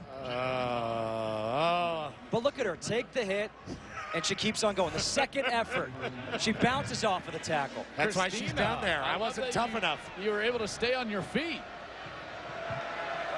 Hey, I'm a tough girl. I can take it. You deal with us on a weekly basis. We know that. Nice catch by Samaji Grant. And Grant is up to the 34-yard line to get 6. Can we get a trainer to check out her lower back? I mean, it looked like she kind of took a hit there. She does CrossFit. She's all right. She waved the trainer off. She waved him off. I don't need you, she said. 2nd down and 4. Danker's pass. The slant is incomplete. Was looking for Phillips. Kevon Seymour there on the coverage. I thought Seymour did an excellent job of staying inside.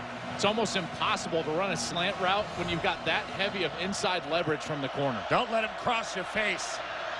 Carey on 3rd and 4 gets another 1st down. Stay right there. Arizona has got to keep giving this guy the ball. Only good things happen when Kadeem Carey has the ball in his hands. Watch him run right through the tackle of Dion Bailey, one of the better tacklers on this Trojan D.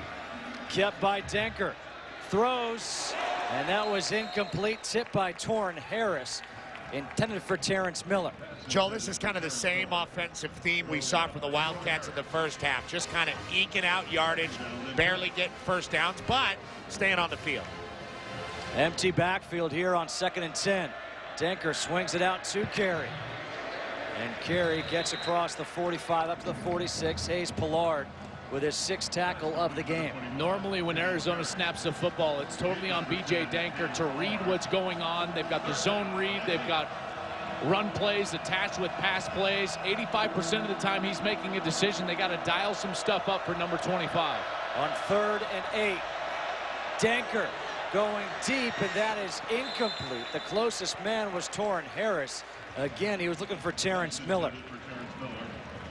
So a couple of 1st downs for Arizona, and now they'll be forced to punt. I don't know if Miller expected the ball or not, but he certainly chopped his stride and was not in a position to make that play at all. Not that that was a catchable throw. And you see on obvious passing situations, Arizona very uncomfortable in those situations. Drew Riggleman to punt, a good high punt. Sua Cravens will let this one bounce, and it takes a USC bounce. And now it's finally down at the 24-yard line. A 30-yard punt by Riggleman. USC's offense, which looked good in the 1st half, will take the field for the 1st time here in the 3rd quarter. The Tigers pop champagne tonight. The ALCS is all set. The Tigers and the Red Sox meet and look to their brightest stars to make the next unforgettable play that will lead them one step closer to the win. Ooh, ALCS. Joel will be paying very close attention to that.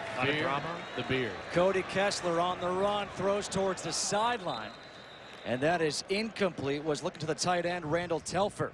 And Jonathan McKnight there on the coverage. The incompletion notwithstanding, this is the best and most diverse and energetic the USC offense has looked since they beat UCLA 50-0 to end the 2011 season. Joel, we were there that night. You got short, intermediate, and deep passes. About 4 tailbacks sharing 20 carries. This is exactly how they scripted it. Yeah, and you got to love that some of those big plays are on play action. You know, it starts with that downhill running game, the power that was so prevalent late in the 2nd quarter. Hand off to Silas Red, has a big hole, but a very nice tackle by Tremaine Bondurant. A pickup of 6. 3rd and 4 coming up. Kessler has looked good. Looser. Yeah, very much looser. Statistics wouldn't show it. 50%, 8 of 16, 218 yards, but the 2 touchdowns. But when he's needed to make a big throw, he's done it. And the shotgun here on 3rd and 4. Kessler throws high, complete to Aguilar. who gets across the 40, is stood up at the 42. How about the game that Nelson Aguilar is having? Last year when these two teams met, Marquise Lee went off. 345 receiving yards, 469 all-purpose yards. Tonight, it's Aguilar who's got 140 receiving yards. There's only one football, Justin, and SC's been running into this problem since Lindale White and Reggie Bush were sharing carries. And there's only one ball, so sometimes guys don't see it as much as they should. On first down, play action. Kessler with some time comes towards the near sideline to Aguilar, who is defended by Shaq Richardson.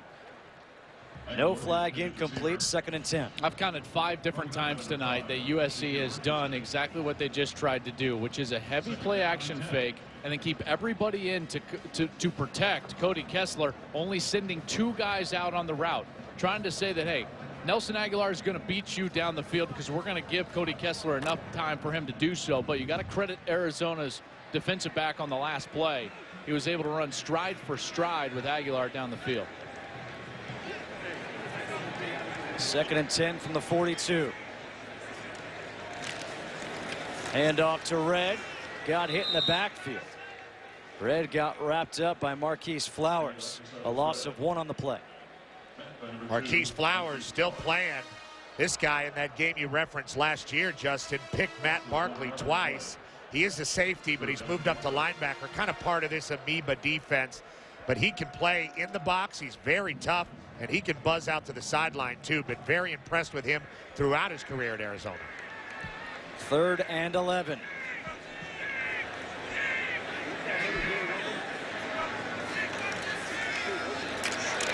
Kessler stepping up, has some room to run. He's got the first down and more. Kessler finally chased out at the 25-yard line. 34-yard scamper by Cody Kessler. I wanted to look at his eyes because Kessler's looking left the entire time, trying to get the completion, and yet he just feels the space right in front of him to take off. That's pocket presence from a quarterback. You don't have to see the lane created. You feel it with your feet, with your eyes down the field. A very mature play from Cody Kessler. Cody Kessler not known for his scrambling abilities. His longest run of the season prior to that was 9 yards. Picked up 34 on 3rd and 11. Looked like it was one under recess. Silas Red. And a flag comes flying in. Silas Red, the ball carrier. Holding. Offense number 38. 10-yard penalty. Replay, first down. That's against the fullback, Jaleel Pinner. USC has 2 very good fullbacks in Pinner and Soma Banuku, and they have 5 running backs that can all carry the ball pretty well, as we've seen. So it's a pretty good formula. If you're down receivers, you're down a tight end, run the ball. And it begs the question, listen, you don't want to pile on after the fact, but why weren't they running the ball with more consistency before tonight? Yeah, that's why I think a lot of people were getting so upset. And now the play action again. Kessler to the end zone for Aguilar, goes up. Incomplete.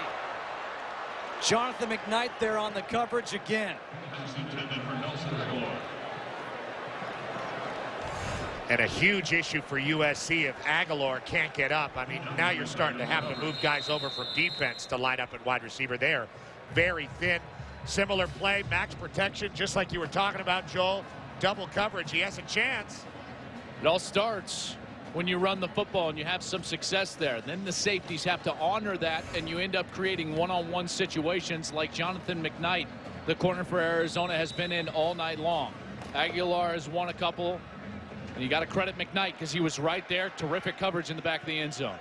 2nd down and 20 now for USC, as Aguilar was slow to get off the field. Hand off to Red, trying to get outside. He cuts it back now. And Silas Red got stuffed by Jared Tevis after he picked up 7. So now 3rd and long coming up again here for the Trojans. They converted on 3rd and 11 as Silas Red, out of Norwalk, Connecticut, went to King Low Haywood Thomas High School. And he's a great young man. He was asked earlier if he regretted his decision to leave Penn State and come to USC because the success on the field just hasn't been there for the team when Silas Redd has been here. And he said no, he loves California. Doesn't miss the seasons or anything, Justin. Doesn't miss the snow of Connecticut or Happy Valley. 3rd and 13. Kessler facing the blitz, gets it off to Buck Allen. And Allen cannot escape the tackle of Jonathan McKnight. Impressed with McKnight. He got beat on the very first big play of the game for USC, that first touchdown to Nelson Aguilar. But ever since then, he's just battled back. He's been terrific in coverage against Aguilar. And now he's stepping up in the run game and in the screen game, getting physical with those running backs and the blocks in front of him. Andre Hadari on to try a 45-yard field goal.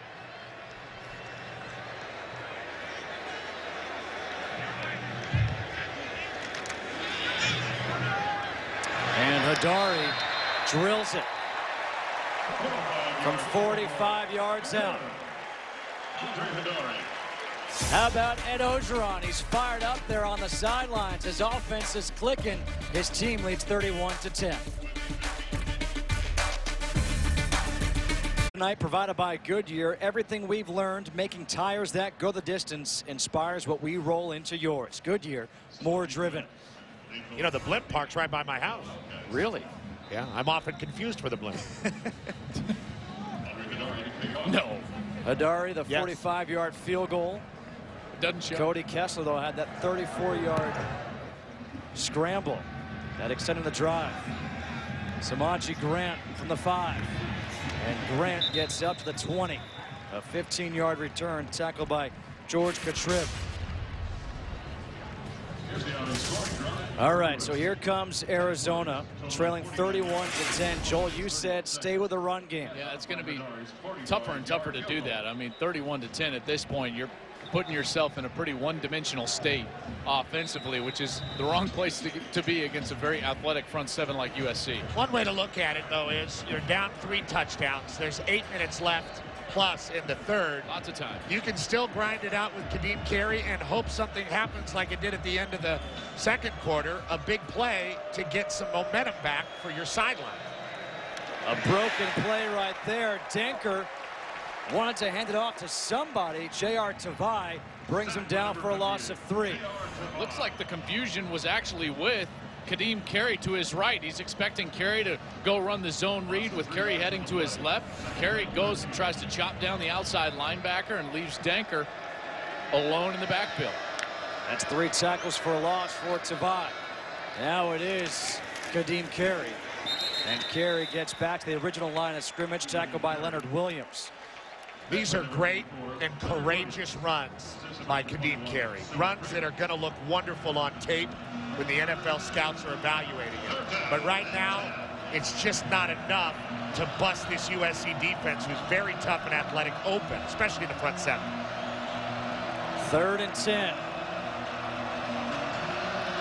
Denker with a play action. Rolling out, throws. And the jump ball out of bounds was David Richards. The pressure applied by Devon Kennard. Really no reason to leave the pocket. I was surprised he did so early. And then the ball leading Richards out of bounds. USC getting pressure to the quarterback all series long. And this is when you start to smell the blood in the water if you're a defense as athletic as USC. They did so on that drive and force a quick 3 and out. Sua Cravens lets it bounce. It takes a good Arizona bounce. And this one is down at the 22-yard line. A 58-yard punt, but check out B.J. Denker. Releases the ball, takes the hit by Devon Kennard. 31-10 USC. Clap Petros Papadakis and Christina Pink. The first game after Lane Kiffin was fired. And now the interim head coach, Ed Ogeron, taking over. Ty Isaac in the backfield for the first time tonight. A true freshman. On first down, they hand off to him. And Isaac, a good run on his first. And Isaac Busted all the way out to the 44. Tackled by Jordan Grandin. A 22-yard run. Sure helps when your first carry of the game and your offensive line creates a hole like they do on this one. Watch the right side.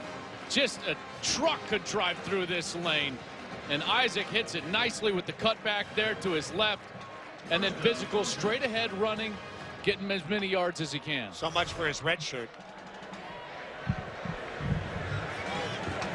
1st and 10 now here. Isaac still in the backfield. And off to him again. Isaac bounced it outside. Lowers that shoulder. And he gets a first down up to the 44 of Arizona. A 12-yard run. The block by Matt Turk. Up until this moment in this game, USC might have been able to get a red shirt for Ty Isaac. He played a little bit earlier in the season, but has been sparsely playing.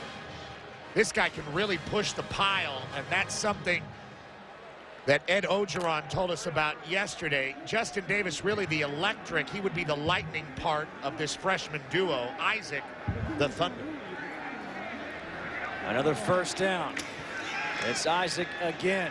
Up the middle, nowhere to go. We'll get a couple of yards. It's almost too many running backs when you really think of it, because Trey Madden had such a great start to the game. You got Silas Redd, number 25. You got Justin Davis, the other true freshman, the lightning portion, number 22. Ty Isaac in the ball game. We've seen Javaris Allen. Is he stretching or is he flexing? I think he's probably flexing. He's saying, I got some thunder too, Petros. They've all played great, and both fullbacks have played exceptionally tonight thus far as well. Hard to get all those guys enough carries. Keep them in rhythm within a game. Kessler with time. Looking for Aguilar, and that's out of bounds. Now, at what point do you say USC's been taking too many shots down the football field? You can't. Kessler? You can't. I'm a former quarterback. You throw the ball down the field as many times as you possibly can. Now, once the game gets out of hand, then you start looking at the clock. You get the run game going, and you obviously do that just from a game management standpoint, being a bit facetious here, but throwing the ball down the field is something that wasn't done with Lane Kiffin. Clay Helton, the new play caller you just saw on your television, clearly wants to do that and has more of a repertoire with the power run game to throw those play action passes and try to get the ball down the field. Timeout. USC. A timeout taken here by USC. 3rd down and 8 coming up. They lead 31-10. Just over 5 minutes to go here at the Coliseum. 31-10. USC leading Arizona. And Ed Ogeron's first game as the interim head coach, taking over for Lane Kiffin, who was fired after the loss at Arizona State, 62-41. The 62 points were tied for the most ever against a USC team. And Ed Ogeron told us he wanted to bring fun back to this team. He wanted them to have an environment like it was under Pete Carroll, and so far tonight, they have been having some fun. Buck Allen in on 3rd down and 8. Kessler stepping up, high throw, and that's incomplete. Was looking for Aguilar. William Parks there on the coverage. Good coverage from Parks. I'll tell you, these defensive backs, they've come back in the second half. They've had good coverage. They've been playing lots of man-to-man. Kessler with another high-thrown pass. But Parks right there, all over Aguilar. These wide receivers have not had much separation here in the second quarter and now in the second half. I got to say, this is a much better Wildcat defense, top to bottom, than we saw last year. And it just proves that Rich Rodriguez is having more and more time to implement his system. And they played pretty well tonight. Alvarado to punt. Johnny Jackson, fair catch signaled. And he'll make it at the 15. All right, we talk about this being Ed Ogeron's first game as the interim head coach. Petros, how about the coaches that we've had come through here? Well, Paul Hackett took over for John Robinson in his second time around. I played on that team. We went to the Sun Bowl. Pete Carroll took over, was 6-6 in 2001, and then you saw something that you never saw before in college football with the dominance that USC had And then Lane Kiffin took over because he had coached for Pete Carroll. Didn't work out that way. Ed Ogeron now comes in to bring back some of the exuberance on that USC sideline, and we're seeing it tonight. On first down, the handoff up the middle. Carey. Kadeem Carey still on his feet as he crosses midfield up to the 46 of USC. You've got to love this guy. My goodness, just straight ahead running, finds the seam, and quickly, bang, bursts the second level. Nobody there at the third level for USC. Finds himself across the 50-yard line. Danker keeps it on this one, and Danker will get a yard. But that 39-yard run by Kadeem Carey puts him over 100 yards for the 8th straight game. You know what was great about the run before that one was the fact that he just did not stop at the line of scrimmage. There wasn't a clear hole, but he just kept going forward. He trusted that it would open up, Joe. You were talking about that. Not running with your eyes, running with your feet.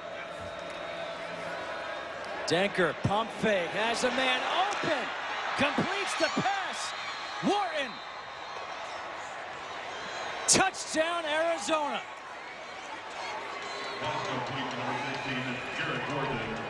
Touchdown, Wildcats. The double move gets Torrin Harris. Torrin Harris, number 4 for USC, jumps up, tries to bite that route. That is a terrific route run by Terrence Miller. Excuse me, Garrick Wharton, number 16. Garrick Wharton totally sold it. Big pump fake from Danker, and he throws a little flex USC's way. A real flex. Jake Smith, a high snap. And now it's kicked. That'll draw the flag. It's not going to matter as Torrin Harris will run this one in. Leon McQuay kicked it.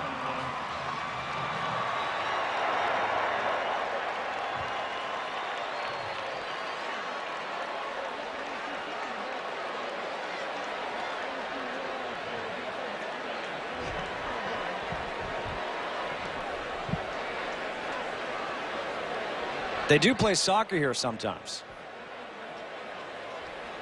Women's soccer. No men's team at USC. No, professional. Illegally kicking the ball. Defense number 22. The score is no good. There will be no foul on the kickoff. That was McQuay kicking the ball. So all that effort for Torrin Harris. It's a long way to run. The officials are still talking things over here.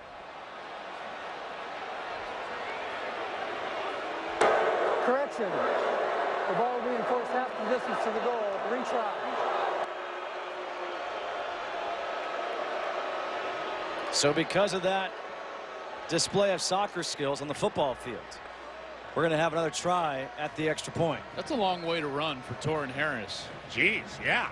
To come all the way back and just defend another extra point. It reminds me when you run down on a kickoff and there's a penalty and you got to do it again. Nobody likes that. I mean, nobody.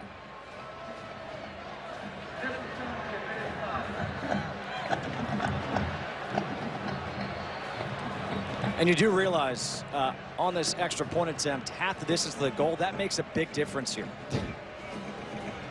I'll take your word for it.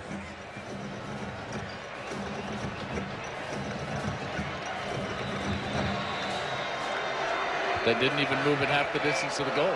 Still trying it from the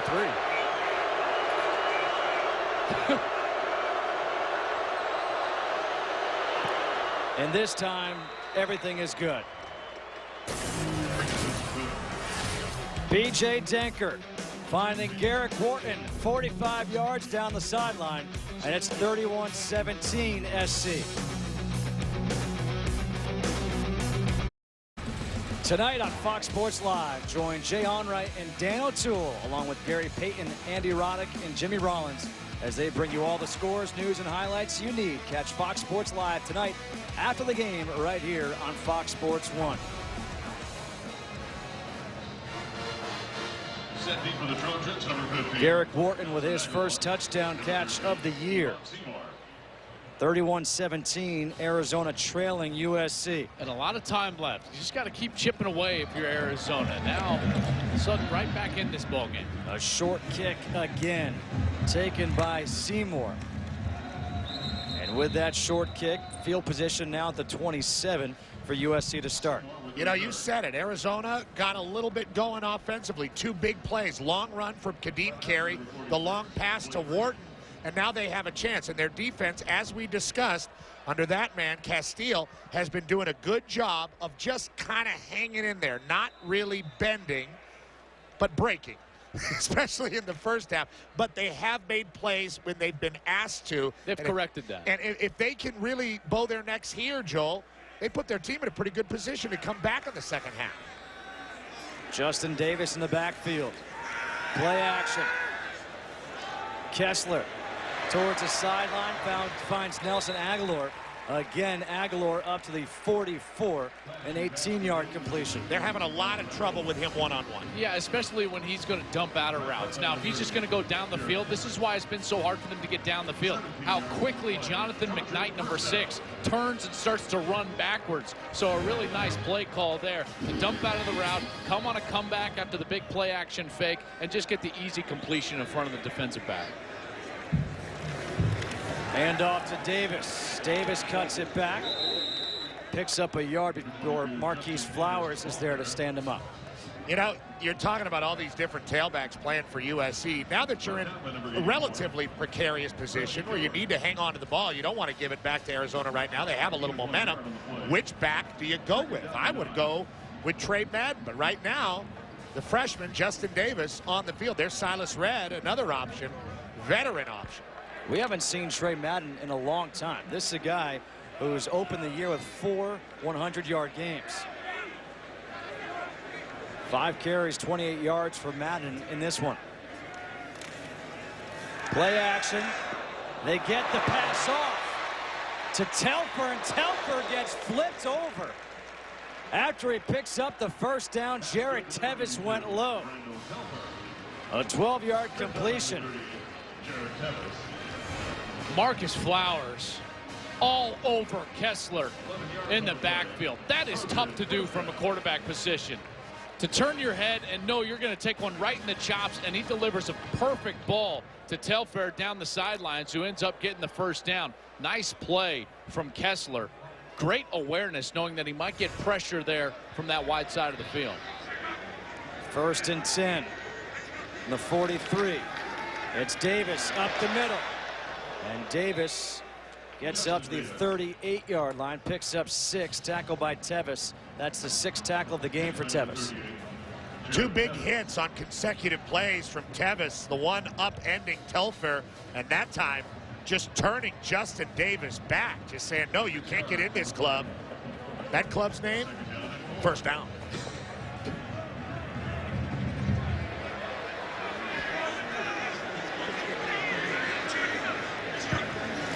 On 2nd and 4. A handoff again.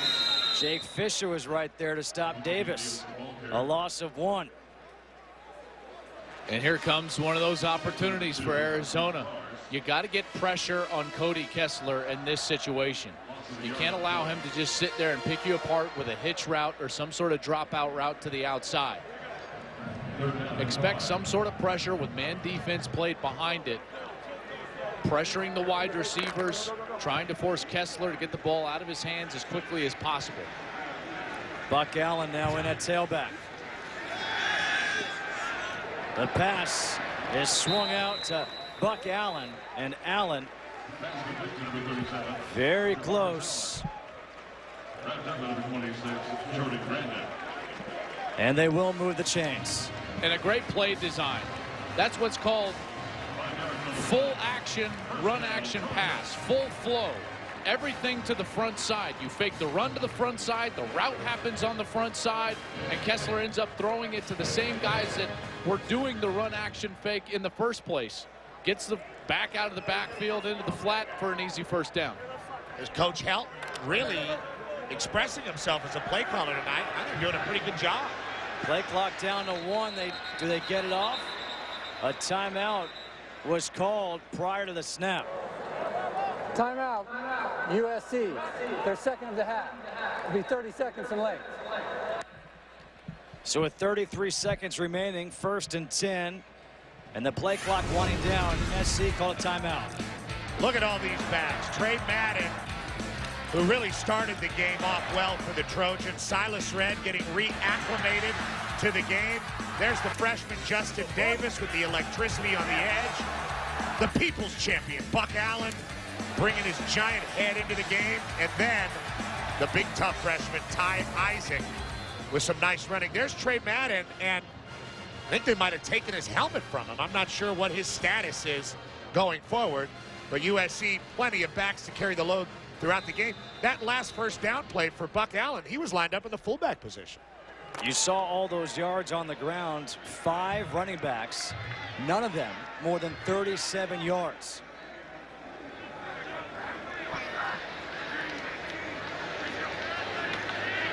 Play action. Kessler stepping up with time. Over the middle, wide open to tight end Tefler. Inside the 5, down to the 4. Randall Telfer is going to start right here, and it's just a delay. Watch him delay, and now he's going to get himself down the middle of the field, just lulling Jake Fisher to sleep. 4th catch of the night. He came into this game with only 2 on the season. A 29-yard completion to Telfer, and that sets up 1st and goal from the 4. Justin Davis is in, but that will be the end of the quarter. At the end of the 3rd quarter, USC 31, Arizona 17. It's been a tale of 2 different stories on the sidelines. Some frustration for Arizona, jubilation for USC. They lead 31-17 as we go to the 4th. It's been a long time since we've seen the sideline for USC as cool, relaxed, and loose as they are here tonight. That's exactly how Coach Orgeron wanted it coming into tonight's ball game. Buck Allen in here on 1st and goal from the 4.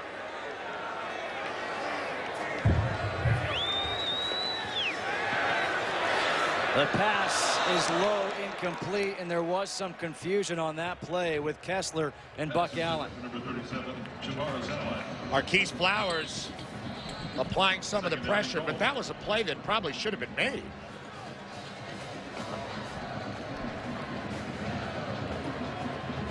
Second and goal coming up, seemed to be broken from the top of the play.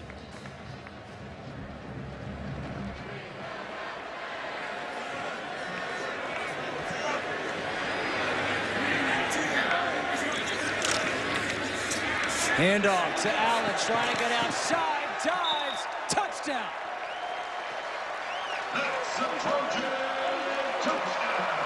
Second touchdown of the night for Buck Allen. 4 yards on the carry.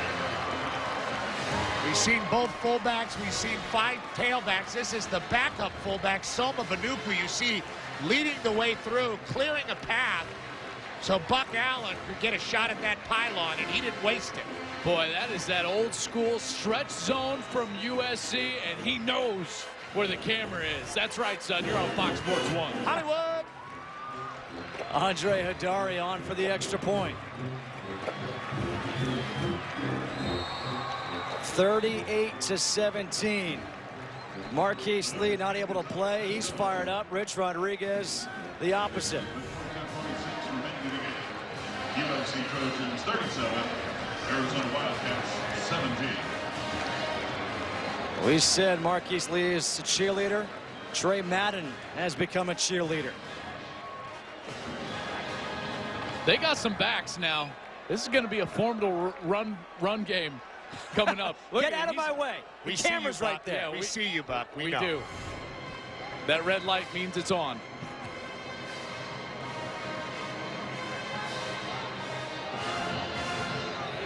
This is a stable of running backs for USC.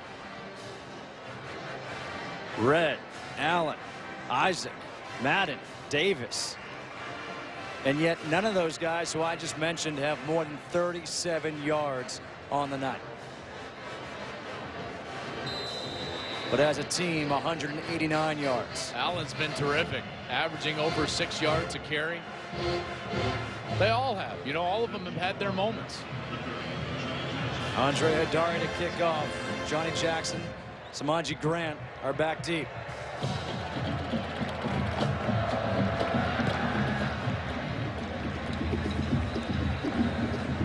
Jackson from the 1.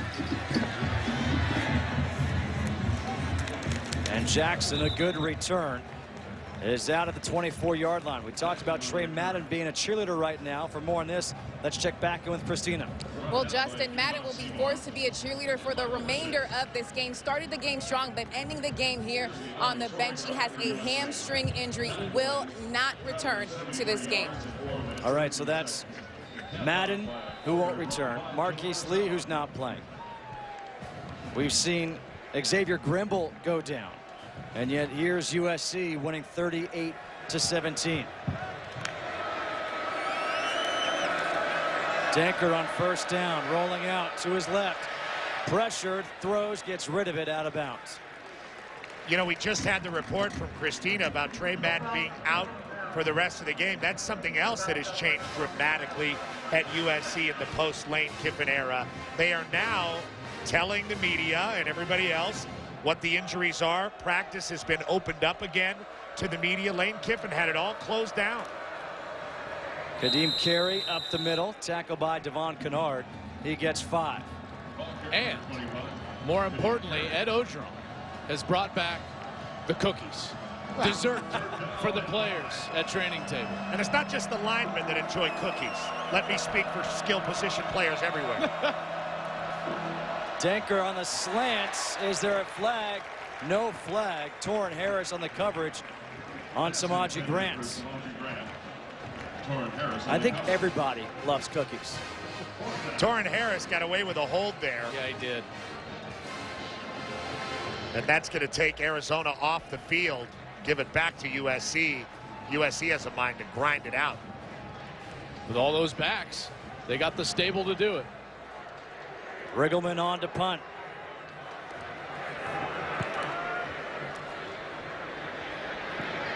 This takes a USC bounce, and it will be downed at the 35-yard line. 13:58 to go here in this one. USC cruising along, leading 38-17 over Arizona.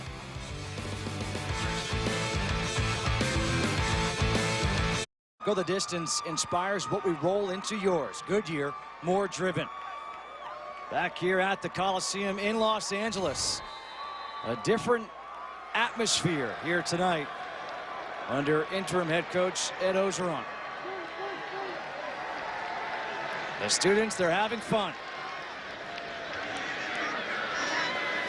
On first down, the handoff to the freshman, Justin Davis up the middle. Davis to the 40, picks up 4. Marquise Flowers with his 8th tackle of the game.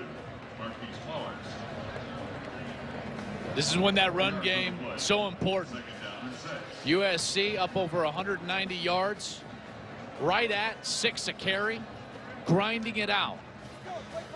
13.5 left, a big lead. I know it's not exciting and fun, but this is what good teams do. Go out there, grind it out like the big, powerful football team you are. Absolutely.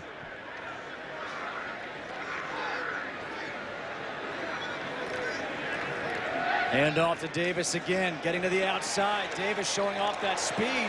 Good spin move across midfield up to the 46 of Arizona. And that was some of the criticism of the USC offense under Lane Kiffin. Falling in love with Matt Barkley, throwing the ball to Marquise Lee last year. Robert Woods the year before. Robert Woods the year before, where they did have some success with both receivers. And then early this year, having an inexperienced quarterback, just throw bubble screens to that man, Marquise Lee. You have to argue, when you have a big old offensive line, 2 good fullbacks and 5 backs that can carry it, why not establish that first and then take your shots down the field? That's what we've seen tonight.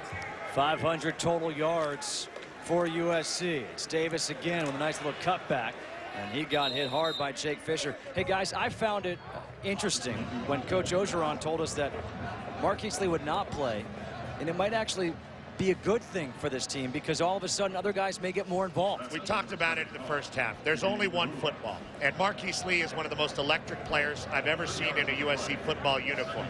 But that doesn't mean you can't develop the other guys. It's college football. There's young people coming in all the time, guys learning to play the game, and it's a fine line, a balance to develop them. And I think that's going to start now, not just because Marquise Lee is injured, but because Lane Kiffin's gone. Play action. Kessler with some pressure, throws deep down the middle, incomplete. George Katrib was the intended receiver. The deep threat that is George Katrib. Some pressure in Kessler's face, but this ball catchable. Flowers was the one that put pressure in Kessler's face. Katrib's not going to get too many opportunities in the Coliseum to catch a big touchdown pass. That was one of them. Well, you know, that was one of the things about the Pete Carroll era as well. I mean, everybody got to play because of the blowouts, and a lot of guys they were a great team. Scored touchdowns. Kessler with a blitz coming, escapes the pressure, throws, and that's incomplete. The pressure applied by the freshman Scooby Wright. Taula helping up Kessler.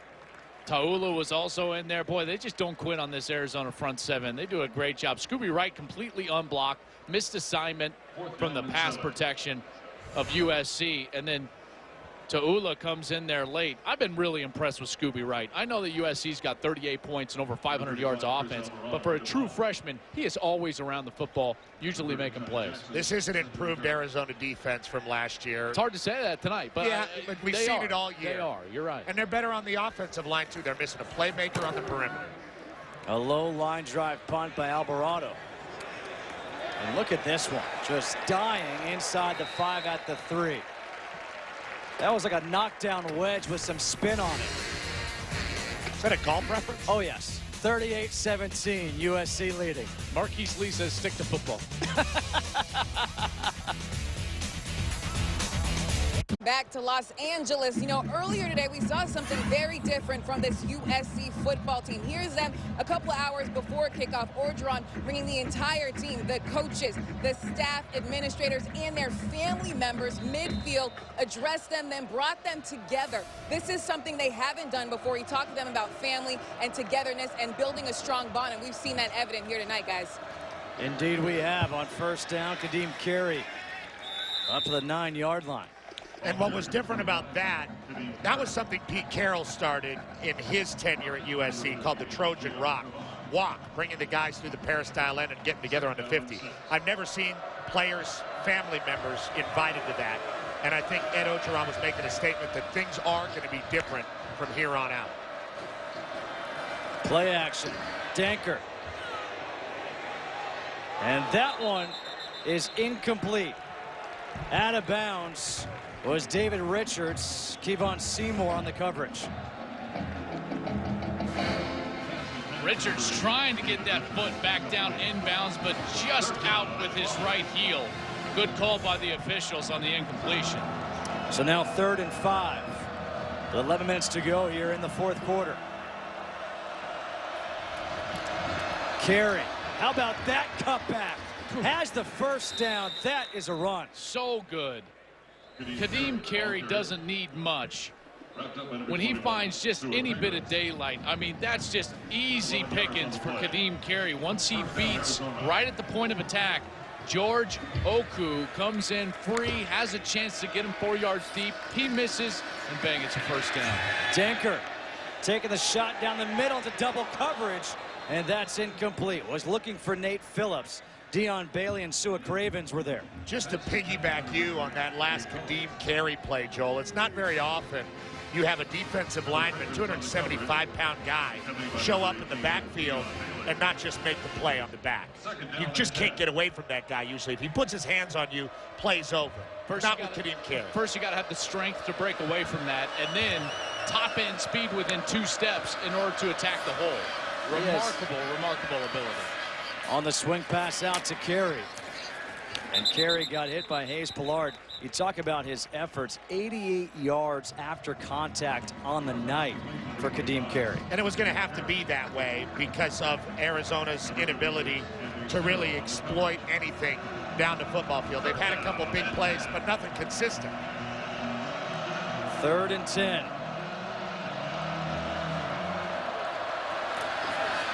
Denker throws to the sideline, and that one is brought in by Terrence Miller, and that's enough for the first down. A 12-yard completion on 3rd and 10. Anthony Cerro was there, number 56, but again, one of the most accurate passes of the night from Denker right over his outstretched arm for the completion.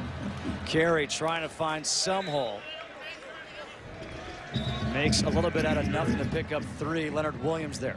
It's got to be hard for Wildcat fans watching this offense when Matt Scott was last year's quarterback and was just a more dynamic player than B.J. Denker. Denker a career high in yards with 274. Denker throws over the middle. Again, this time it's incomplete for Terrence Miller. But you look at the quarterback situation for Arizona, it should improve drastically in 2014. Anu Solomon currently redshirting as a true freshman. And there's a transfer from Texas, Connor Brewer, who's going to compete with the current backup, JaVale Allen, to replace B.J. Denker, who is a senior. 3rd and 7. Can Arizona convert again?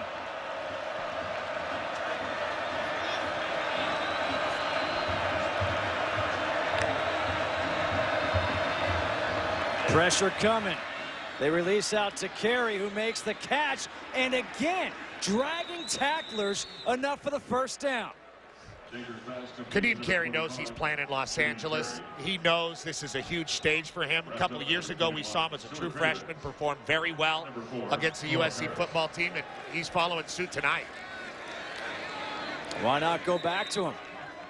Across midfield. NFL scouts will always put on the film of NFL caliber defenses to see how a player does, whether it's quarterbacks, wide receivers, or running backs. So this is a film that they'll be watching closely, and he has shown out tonight. Denker dumps it off to Samaje Grant. Moves the chains, a 9-yard completion. 136 on the night, 26 yards receiving, 162 a total offense. Over 100 of that, close to 100 of that after contact. It's been impressive. He gets a breather. Daniel Jenkins now comes in. Denker with plenty of time, now forced out of the pocket. Throws off the back foot. That's incomplete. Was looking for Terrence Miller. That's incomplete. Pressure by number 58. Samaje Grant, a true freshman, number 10, was trying to get open down the field on what's called a corner post. He's trying to go outside to get inside, and it was just a terrific play by another true freshman, Sua Cravens, who didn't bite. That's who Denker was looking for. They go right back to Terrence Miller, and Miller gets tackled by Torrin Harris, but not before he gets 9 yards to set up 3rd down and 1. Kadeem Carey back in the game. You know, he's running, he's catching, and most importantly, he's fighting.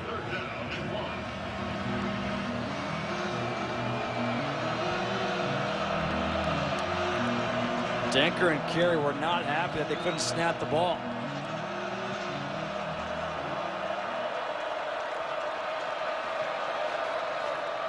It's Carey. Of course it is.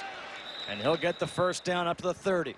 No one else was touching that ball, not in that situation. 3rd and 1. You're not going to bring him down behind the backfield. He's too quick. He's too powerful at the line of scrimmage. That was a first down all the way. Real grass here at the Coliseum, and you can see it all over Kadeem Carey. Denker forced out of the pocket. Carey got open. Now he's got some green. And Kadeem Carey able to stay in, and he's very close to that first down marker. He's fighting his way through this drive. First, he picks up the blitz on Dion Bailey. Then he realizes that's aborted. He gets open, Joel. And then, again, a physical run down the rail, keeping himself in bounds. That's just a smart play, to not try to stay with that block all the way until Denker has to throw the ball away. Give your quarterback an outlet. True football IQ from Kadeem Carey on the last play. Daniel Jenkins is in. On 1st and 10, it's Jenkins. Jenkins with some wiggle. And he's across the 10, up to the 9. And it looks like he has enough for another first down. You know, they talk about Daniel Jenkins saying they're not exactly twins, but this guy's got some talent. We need to get him in the game some more, but it's hard when Kadeem Carey's so good. Yeah, he just can't take Carey out of the game. Jenkins just not quite as big or physical with the football like Kadeem Carey is. 1st and goal. Denker scrambling. Now has some time. Throws to the end zone. Touchdown. David Richards.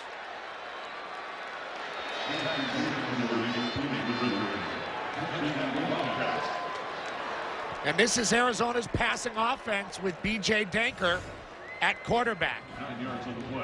Look, scramble, and just make something crazy happen. Well, and just a terrific job from Richards to work the end line. Stay open, run with your quarterback, scramble rules. Here he goes. Put your hand up, get to the end line, and get back there and create a target for your quarterback. That's a terrific job there from Richards. I thought your quarterbacks didn't like it when you put your hand up. Oh, put it up, baby. Really? If you're open, put it up, baby. We'll get it to you. I thought they always figured we see you anyway. If everybody has their hands up, now we got a problem. All right, so this scoring play is under review. Looked like he got the 1 foot down. Sure did. Of course, that's all you need at the college level. There it is. Was the heel on the line? And then I guess you would have to watch all the way through. Did he control the catch all the way to the ground? That's a foot in bounds. Sure looks like it's inbounds. I mean, it's close. I don't think there's going to be a camera angle that's going to show us a clear shot of his heel. It should be awfully hard to overturn from that angle. Doesn't show his heel on the line. After further review, the ruling on the field, a touchdown is confirmed.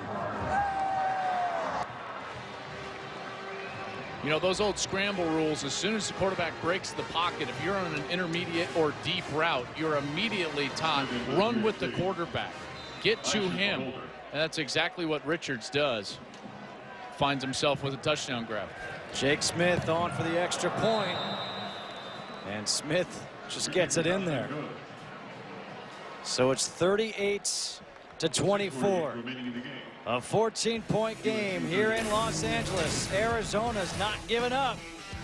Denker had his 3rd touchdown pass of the night.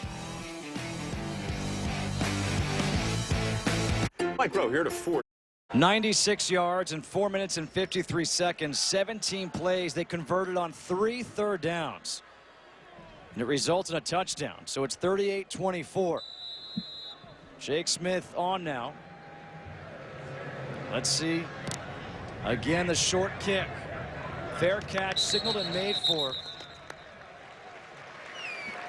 As we take a look at tonight's game summary brought to you by Ford Service.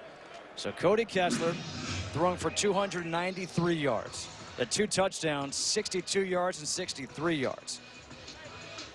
An incredible night rushing for the entire USC team. And then B.J. Denker, he's having himself a career night, both in yards and touchdowns. Yeah, he showed a bit of moxie here, coming back, leading his team back within a couple of scores here. Now they need the defense to stand up and bow their neck, get this football back as quickly as possible. They've done that with pressure on Kessler. Let those defensive tackles work to stop the run game and force Kessler to get the ball out of his hands. Hand off to Silas Redd, and Redd gets a yard.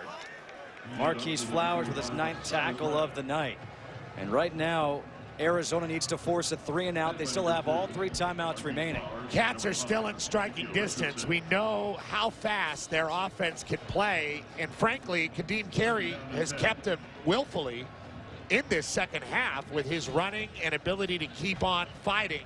But right now, it's up to the Cats defense to force a punt.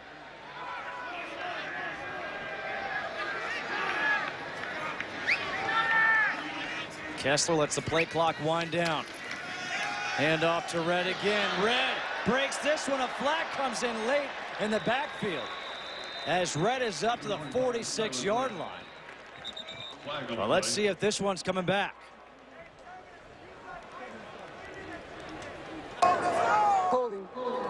defense, number 77. 10-yard penalty, second down.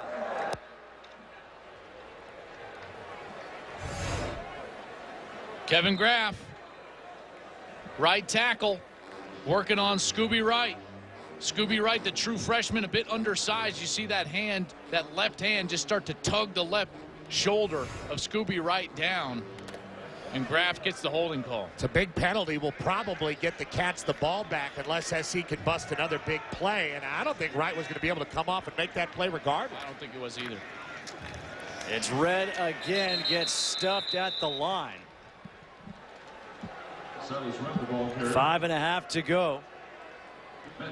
And this is where you got to really be sure of yourself as a quarterback, because it's very easy to get lulled into the trap to try to just throw this ball down the field to try to move the chains. It's the last thing you want to do against a team that's very good intercepting the ball. 7 interceptions so far on the year for Arizona.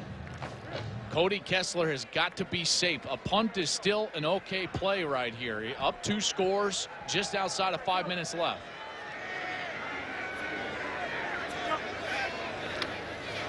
Kessler, the screen pass to Aguilar. And Aguilar gets tackled from behind, hit hard. So Arizona's defense comes up with the stop. They'll take a timeout.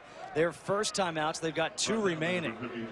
And it stops the clock with 4:45 to go. Boy, just a huge holding call on first down. That's what set up the entire series for Arizona defense. Then that got after it from there. The smart timeout from Rich Rodriguez now, leaving himself with 2 timeouts inside of 5 minutes. But now your offense gets to go right back out there after that very impressive 96-yard drive that ended in the end zone. You got that rhythm back, and now Arizona still got some life. As we look at the Pac-12 standings, look at the Pac-12 North. I mean, oh, man. So strong. And not only Stanford's great, Oregon is great. Washington, so heroic at Stanford last week. I'd say they are great. And guess what? Oregon State's going to beat one of those teams. And Sean Mannion might be just as much of a Heisman candidate as Marcus Mariota. At this point in the season, Mannion to Brandon Cooks is the most dynamic quarterback to receiver in the country. Maybe Mettenberger to one of his great players. Odell Beckham. Yeah, Odell Beckham, Jarvis Landry, but boy, you got to hand it to what Mannion has done with Brandon Cooks.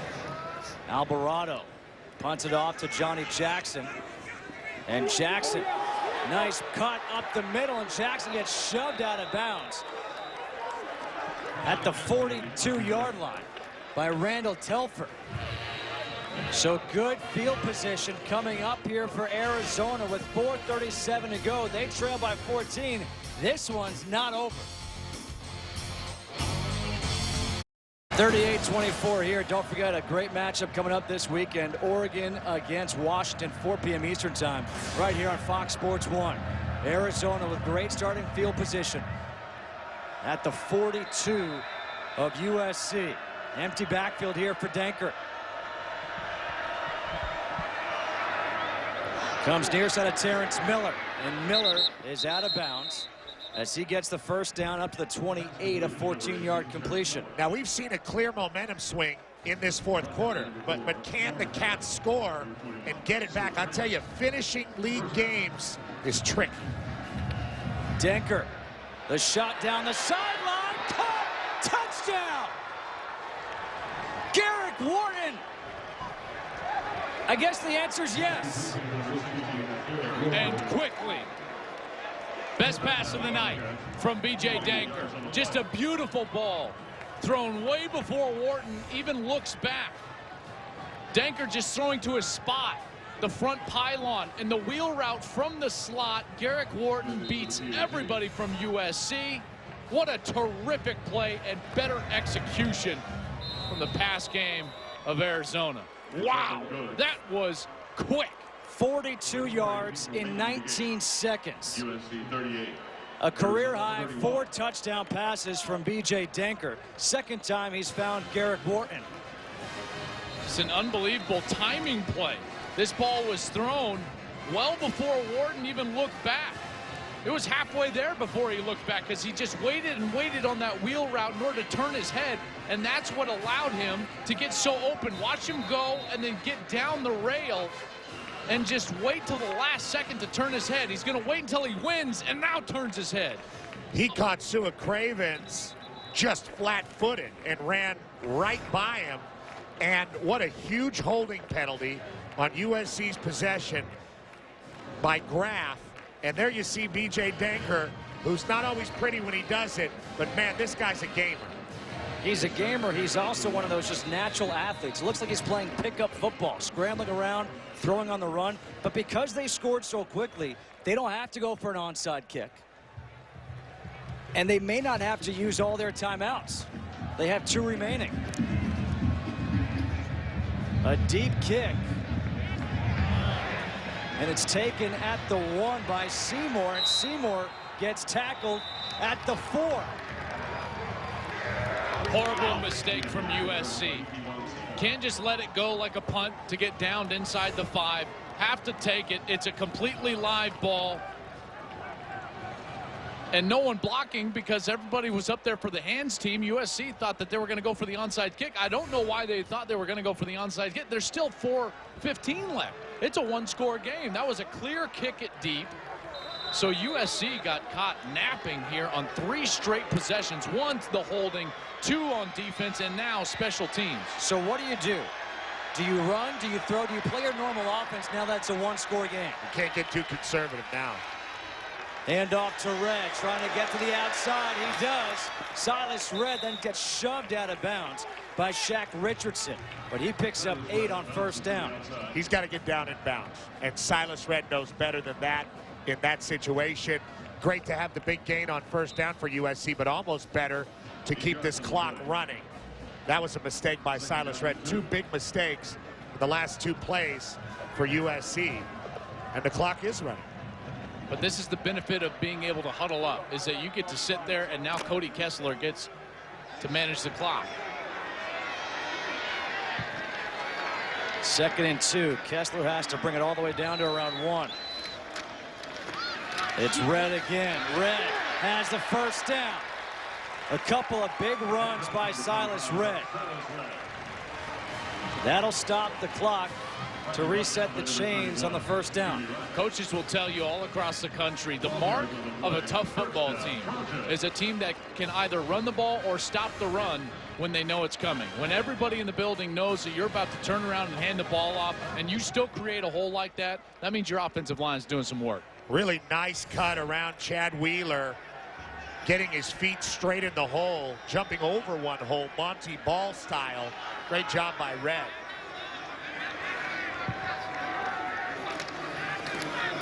Red again. And a timeout is going to be taken here by Arizona with 3:03 to go.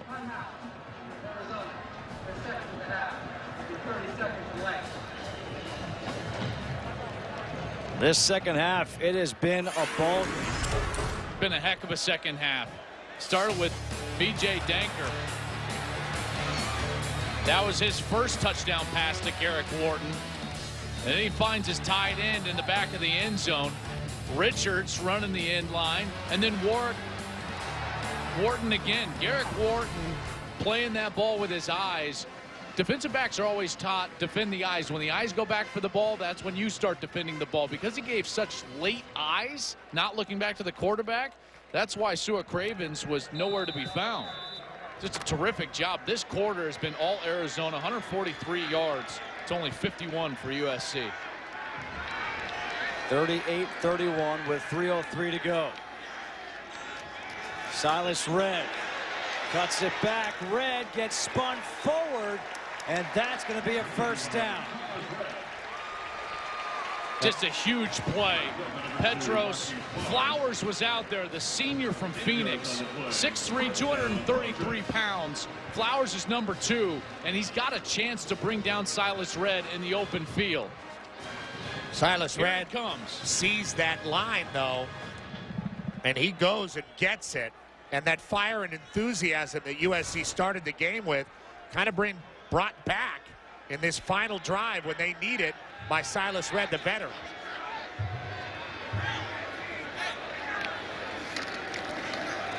And off again to Redd. Got pulled down in the backfield by Marquise Flowers. Got away that time. Not quite. Well, if you're Arizona, I like this strategy. Hold on to that last timeout because you're going to want to either take it desperation on defense or wait to use it for your offense. But as I'm saying that, Rich Rodriguez decides that it's desperation time for his defense. Calls the timeout. Well, let's see. You've got 2:22 to go here. No timeouts remaining. 2nd down and 10. What I've been impressed by is here's Cody Kessler doing something that Joel, you talk about all the time, taking that play clock and running it down inside of 5 seconds. He's doing that. It's an easy thing, you know. It's not that hard for some to manage the game. So few people can do it now. And you know what it is? These tempo offenses in college football, what they don't do, they do a disservice to their quarterbacks because they don't teach them how to even look at the play clock, much less actually operate a 4-minute milk the clock situation. And Kessler has done a marvelous job making sure he's not snapping the ball until inside of 5 seconds on the play clock. Silas Redd up the middle, and Redd's going to get stopped. Picks up a couple. So now you've got 3rd down and 8. It's a big one coming up, and it took Redd those 7 carries in the first half to kind of get acclimated. This drive, he's been pretty impressive because he dug USC out of that hole back on the 4-yard line. But what do you do here? Got to look for the tight end. I don't know if you throw a pass. Right. I think you might take your chances with your defense on the field. They've been awful good running the football. Play that they were very successful on 3rd down a few times in the second half already is the full flow play action pass. When they get the fullback into the game, Javaris Allen, who is a tailback, but they put him at fullback. They put a guy like Silas Redd at tailback. And they've run that full flow play action pass. You fake it to the same side that you're running into the flat with the fullback. That might be a play call that USC looks to here from play help. I think if they are going to put it in the air, you're right. It's either going to be to a fullback or tight end type of player off play action. They're not going to drop back and try to get it or force it to Nelson Aguilar.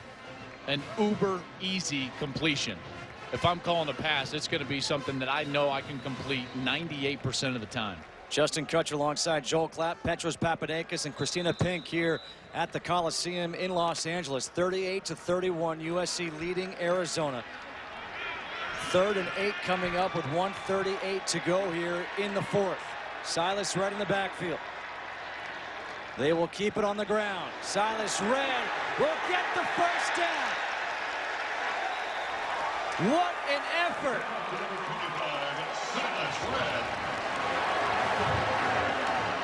He got his feet under him in the first half. In the second half, he's finished the football game for his team. The first action Silas Redd has seen all year. He gets out to the edge, and then it's all him to the sticks, Joel. I love Max Turek, number 75. He pulls around the tight end. He gets it locked up, and then Silas Redd lowering the shoulder on the middle linebacker, Jake Fisher, who was questionable coming into this game. The senior Jake Fisher, he's gutted it out. He's played well. But even Trey Madden sitting on the sidelines with that hamstring injury, he's watching his buddy Silas Redd close this ball game out. How about that on 3rd down and 8? I love the play call. It's a lot of faith in your defense. It's a lot of faith in your offensive line. It's understanding the clock.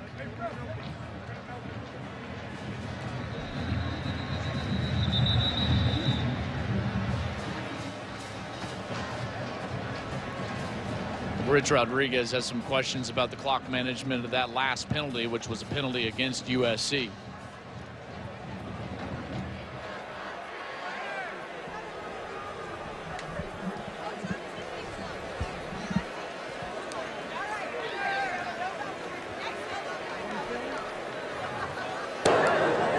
The game is stopped to confirm the clock. Please reset to 1:10.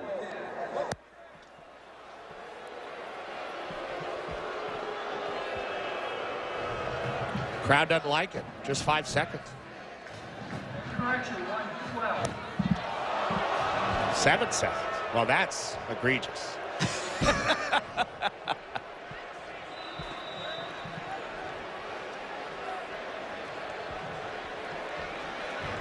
Doesn't matter. USC in victory formation. All right, well, time now for the Right Stuff Players of the Game, presented by Academy Sports and Outdoors. Got to go with the stable of running backs.